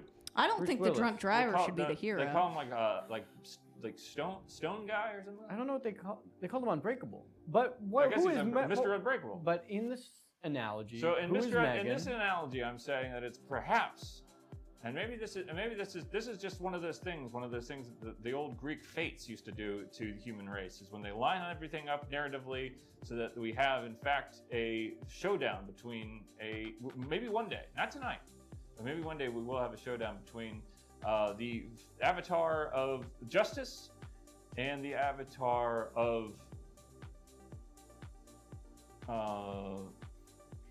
radiation, the radiation avatar. Oh, to answer your question, I think it was $20 an hour, maybe.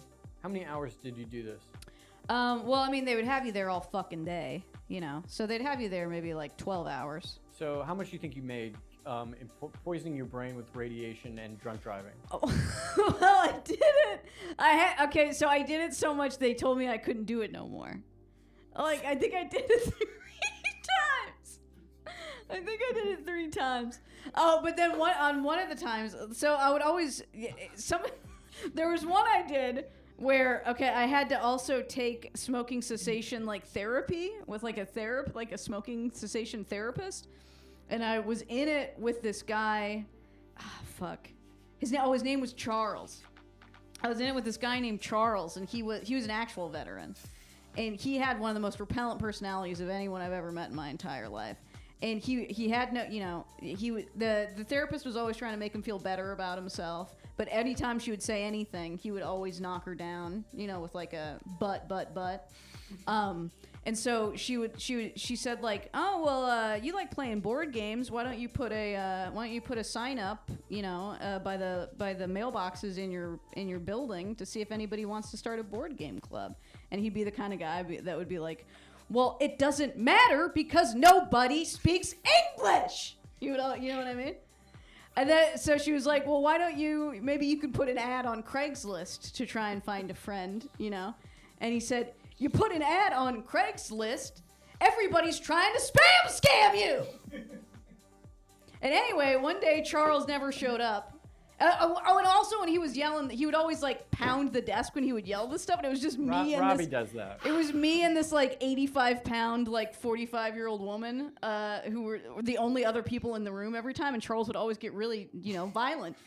And one day Charles just didn't show up, and that was a great day. We think Charles died, right? And it's a better play. Oh, he would always talk about how my kids won't talk to me because my ex-wife turned them against me. Anyhow, Rip Charles, exactly. R.I.P. Charles. We miss R.I.P. you. Charles. One more question about the radiation. Yeah. Do you think you made $2,000 doing this? No. Total? No. So absolutely less not. than the price of a mid-range MacBook Right. Air, or Yeah. less than 1 month's rent, maybe. Yeah, but I did make more than I used to do at Cedar Sinai. I used to go in and I would lay in a MRI machine, and what they would do is they would inject something in me that would trigger a panic attack. So they could look at the ventricles in my heart would expand, so they could like look at them more in detail. And for that, I got a $90 Target gift card. Do you remember what you got with the gift card? I know. On one of the instances, I traded the $90 Target gift card for a rowing machine from a woman in Inglewood. I drove to Inglewood to pick up the rowing machine, and then I brought it back to my studio apartment. And it was the only furniture in there other than the bed. And I would just sit on it. I wouldn't use it. I would just sit on it and smoke cigarettes inside.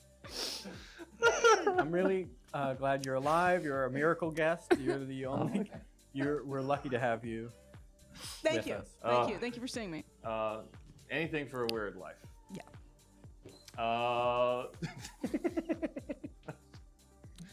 Come to the end of our It's the Arts slide, so it's got to be It's the Cats. It's a good-looking cat, man. Oh, did you make that, Robbie? I made that one. We haven't quite figured out how to properly segue from this one thing to the other, but that's a cat, all right. Cat kind of looks like what do they call him, Baby Yoda? Is that what they call it? Grogu, isn't it, Allan? Grogu. Grogu is it? Doesn't quite. Okay. Well, let's take a Okay, so we have 15 minutes left of the show. Megan, how much would someone have to pay you to drink like a yucky drink where they put all the yucky water together and ketchup and stuff? Oh, but non-toxic? Non-toxic, just yucky. Just yuck, not like no pee-pee or anything? No pee-pee, just like ketchup, just salt and ketchup and mustard and two mixes, different kinds of soda, maybe spit. Probably like 50 bucks. 50? That doesn't seem unreasonable, right? So donate your bits and bytes and your subs to EGI2, and maybe we can get Megan to drink something gross. I would absolutely drink something gross. For sure. If Megan drinks something gross, I will drink something gross as well. Just so we level the playing field a little bit. Allan, do you have any of that hot sauce? We don't have any of the hot sauce. sauce. Yeah, Hot Ones is really it's a really one. successful show. Successful You should do something okay. like Robbie that. did have hot sauce, and I ate a on lemon. The show, we'll do a hot sauce ripoff. You know the best medical study I ever did? What's that? It was at UCLA, and it was one where they were testing the pain receptors in your body, right? That's good. That sounds like it could be good.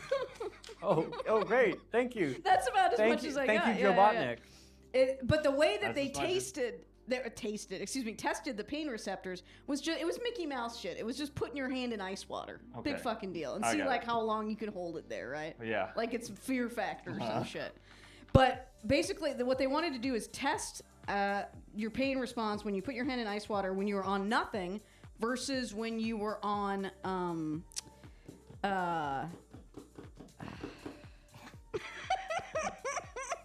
can't I think of the word of it? they're destroying. It's destroying the world. Opiates. Opiates. Opiates. Yeah, great. Good work. Versus having opiates injected intravenously into you, right? And so that meant that I got opiates injected intravenously in me. And I don't know if that's ever happened to you, but wow, incredible stuff. It made the bed at UCLA feel like a cloud, right? Oh. But the great thing about it, though, is that one of the nurses... We have a hype train going. This is Megan's hype train. So this is Megan's hype train. Megan is going to be telling... Megan's got to go off. So medical stories for the length of this hype train. Anything that we make during this hype train, we'll send we'll Venmo to Megan. Okay. 4 or 5 more minutes. So basically... pain receptors. Why? Now when the hype train's on, the pressure's really on. Yeah, so basically, you get injected with opiates. But one of the nurses fucked up, right? One of the nurses fucked up because it's a medical study, so they have to do everything at a certain time. And she fucked up, and she didn't get my blood pressure at the 38th minute or whatever. So that means they had to repeat the experiment again, which means I got to go in a different time in order to get opiates injected in me. I have a question about opium and opioids. Yeah. The more you take of it, is that you don't want it anymore once you've had a bunch, right? Well, I know that when it happened to me, I knew that I could never do it under any other circumstance, because you could absolutely see why somebody would throw their life away to jazz for it or whatever. I mean, it's an incredible feeling. It's one of them. It's the most insane feeling I've ever had in my entire life. I've only been on OxyContin when my wisdom teeth got pulled out, and it was one of the best weeks of my life. And that's a pill, my man. Yeah, Imagine if that was just liquefied and put in your vein. You know what I mean? What's your any painkiller? Any big painkillers you've had put in your bloodstream? I would love to be injected with. I would like to take any loose pills I find, and I would love to be injected with any sort of medical liquid that would make me feel happy. I'm trying to remember what there was one study I did one time that was at USC where it was like I had to smoke I had to drink like the cheapest white wine I've ever tasted in my life. This was a study, you said? Yeah, it was a study. It was a study where I had to blast cigs and drink this like white wine that just tasted. It tasted like somebody had already had drank white wine and then regurgitated it, and then I was drinking it. And it wasn't, it was definitely not as cold as I would have liked it too. And there was something, and then maybe I had to do something involving throwing up. A lot of these... I don't think you were describing college or community college. I don't think this is a study. Well, no, I mean, there were college students there, but they were on the other side of like one of those one-sided mirrors. No, it was on a college campus. Yeah. Low Vibe 75 says these studies do not sound ethical. Well, there's no, ethical study under capitalism or whatever, right? Actually, they do kind of sound ethical because most studies won't even bother to have a woman in them, Because? You'd actually know that the first medication that they made for a woman's libido, right? Uh-huh. One, it wasn't very effective at all. It was only like 30% effective, and like it could cause like a spike in your blood pressure that could cause you to die. ET like 30% max effect. It might have even been like 20% or something. But also, the majority of people they tested it on were men. Even for the medication that was specifically for women. So the man would take it and say, if I was a woman. I would be bussin' right now, right. Or what, as women say. As women say, I would be bussin'. Does this mean I keep getting to talk You or have something? to talk until the hype train ends. Okay, I can absolutely continue to talk. I still do these sometimes. For a very long time, I would do at Caltech, which is where the Big Bang Theory takes place. This is where young Sheldon spends his adulthood. Oh. At Caltech, they always do these studies about autistic people, and I say that I'm a control. I say I don't exhibit any of those things like autistic people do. Okay, Mal City has just gifted a bunch of tier 1 subs. We've completed the tier 1. We've the first part of the hype. Megan will continue telling these medical stories where she gets sick and almost dies for another 4 or 5 more minutes. Back to Megan. Okay. For the price of a Mac Mini. With the smallest amount of RAM. One of the ones I did one time was because you know how people that are on the spectrum have like a hard time determining what someone's emotions are based on their face, their facial stuff. So the way that Caltech tested this was had me sit in front of a computer with like eye tracking or like facial tracking like cameras on me, right? And what they wanted me to do, what they made me do, is watch The American Office. Watch episodes of the American reboot of The Office, right? And I think they assumed that anybody that wasn't autistic would love it. I don't know. I think they thought that, like, I would be enjoying it. And I'm watching it just stone-faced. So then they have to ask me afterward. It's like, when such and such, because it's like in The American Office, somebody always says something, but they don't really mean it. You know what I mean? Whereas it'd be like, did Michael Scott really mean it when he said good job? When he said good job, I have to be like, I maybe, or no, it doesn't seem like it, right? And at one point, one of the kids that was running it was like, I'm sorry, I just have to ask you, have you seen these episodes before?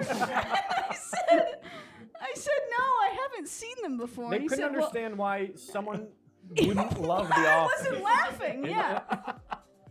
I said, yeah, I'm sorry, I just don't consider it very funny. And he said, can I be honest with you? And I said, please. And he said, me neither. Oh, wow. And I thought, wow. Doesn't sound very scientific. It doesn't. So in some of these studies, they pay you to drink wine and watch TV, and then other studies, they inject you with poison into your head. Yes. I had to get a colonoscopy for one once. Here we go. And before you get a colonoscopy, obviously, you got an enema. Right, of course. And so that was like, that was the one where there was homework. And you don't get paid for the enema? I think they give you the enema, but you don't get paid extra for doing it, basically. It's like it's like, when you're like, did you know how flight attendants, like, they don't get paid until the plane takes off? Do you know what I mean? When they're They're still at work. Yeah, no, but they only get paid for when the plane is in the air. What? Did you know that? Yeah. Oh wait, do I still? Do I actually have to keep talking? You have two more minutes, unless we get to the next level of hype, which we might, because the story is so good. Okay. Back to you, Megan. Megan, do you have these written down? Do you have all these written down somewhere where people can actually kind of like go through more slowly than we are here today? No, maybe at some point I should, huh? Well, one of the things that they would do, another thing that they would do at Caltech, they would make you lay in an MRI machine and just watch footage of war. I don't know why. You would see blood, you would see human suffering, and I don't know why. And that was one thing I did. Usually though, when you're in an MRI machine, they're always making you play some little fucking. Actually, they're making you play video games a lot of the time. Oh my, okay. Before we get any further, someone said something about Megan. They would listen to an audiobook of Megan's. And Megan, you do have an audiobook, do you not? I do have an audiobook, yeah. Well, it's an Audible book, and they're owned by Amazon, which is horrible. So if you want to email me, we're right. all in good company. Well, I bootlegged my own audiobook. We're all at the so if you can contact me, and I'll just send it to you. We're all licking the same salt, as it's sometimes said. Right. Oh yeah, and I got a Substack too. Yeah. Oh yeah, somebody's put that somewhere. No, it did feel very much like being. You have 30 more seconds. You have 25 more seconds to continue this story. Fuck. I think I kind of peaked with the Office thing. The Office thing was excellent. I will. Fuck.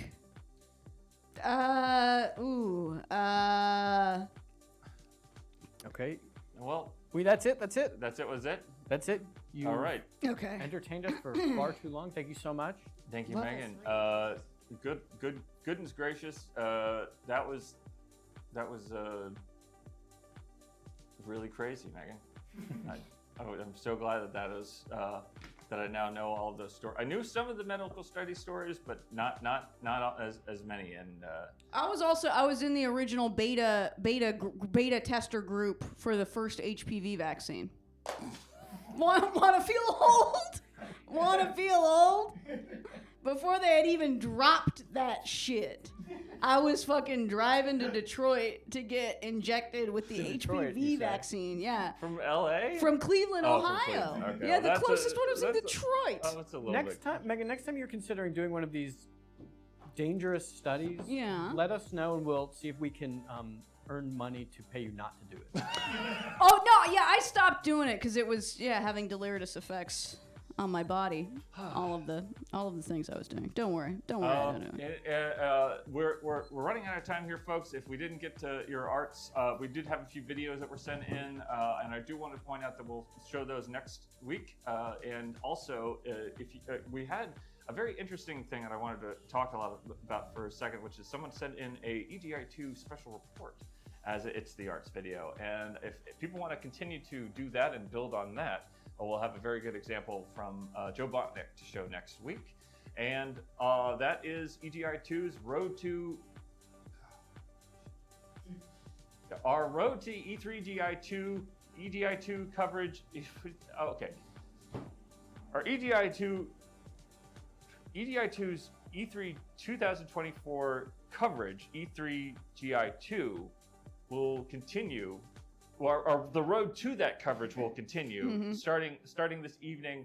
And I thought it would be fun if, as a journey that we all go on along together, if we all started a vision board for E3 2024. James, will you bring up the vision board? So you can imagine that if you send in things to the vision board, hopefully transparent background PNG images, we will drag them onto the vision board in real time, live on EGI2's road to EGI2's E3GI to road to E3 2024 game trip coverage. So we'll do what just happened on the screen, but in real, but like faster, with more, I guess. Maybe. Might be the same speed. Or same speed, yeah. Might be even slower. We could be anyway, but we're all gonna as we build up our hopes and our dreams for E3 2024 live here on twitch.tv/EGI_2. We will be building that vision board together as a collective illusion. That's what's up. Good night, everybody.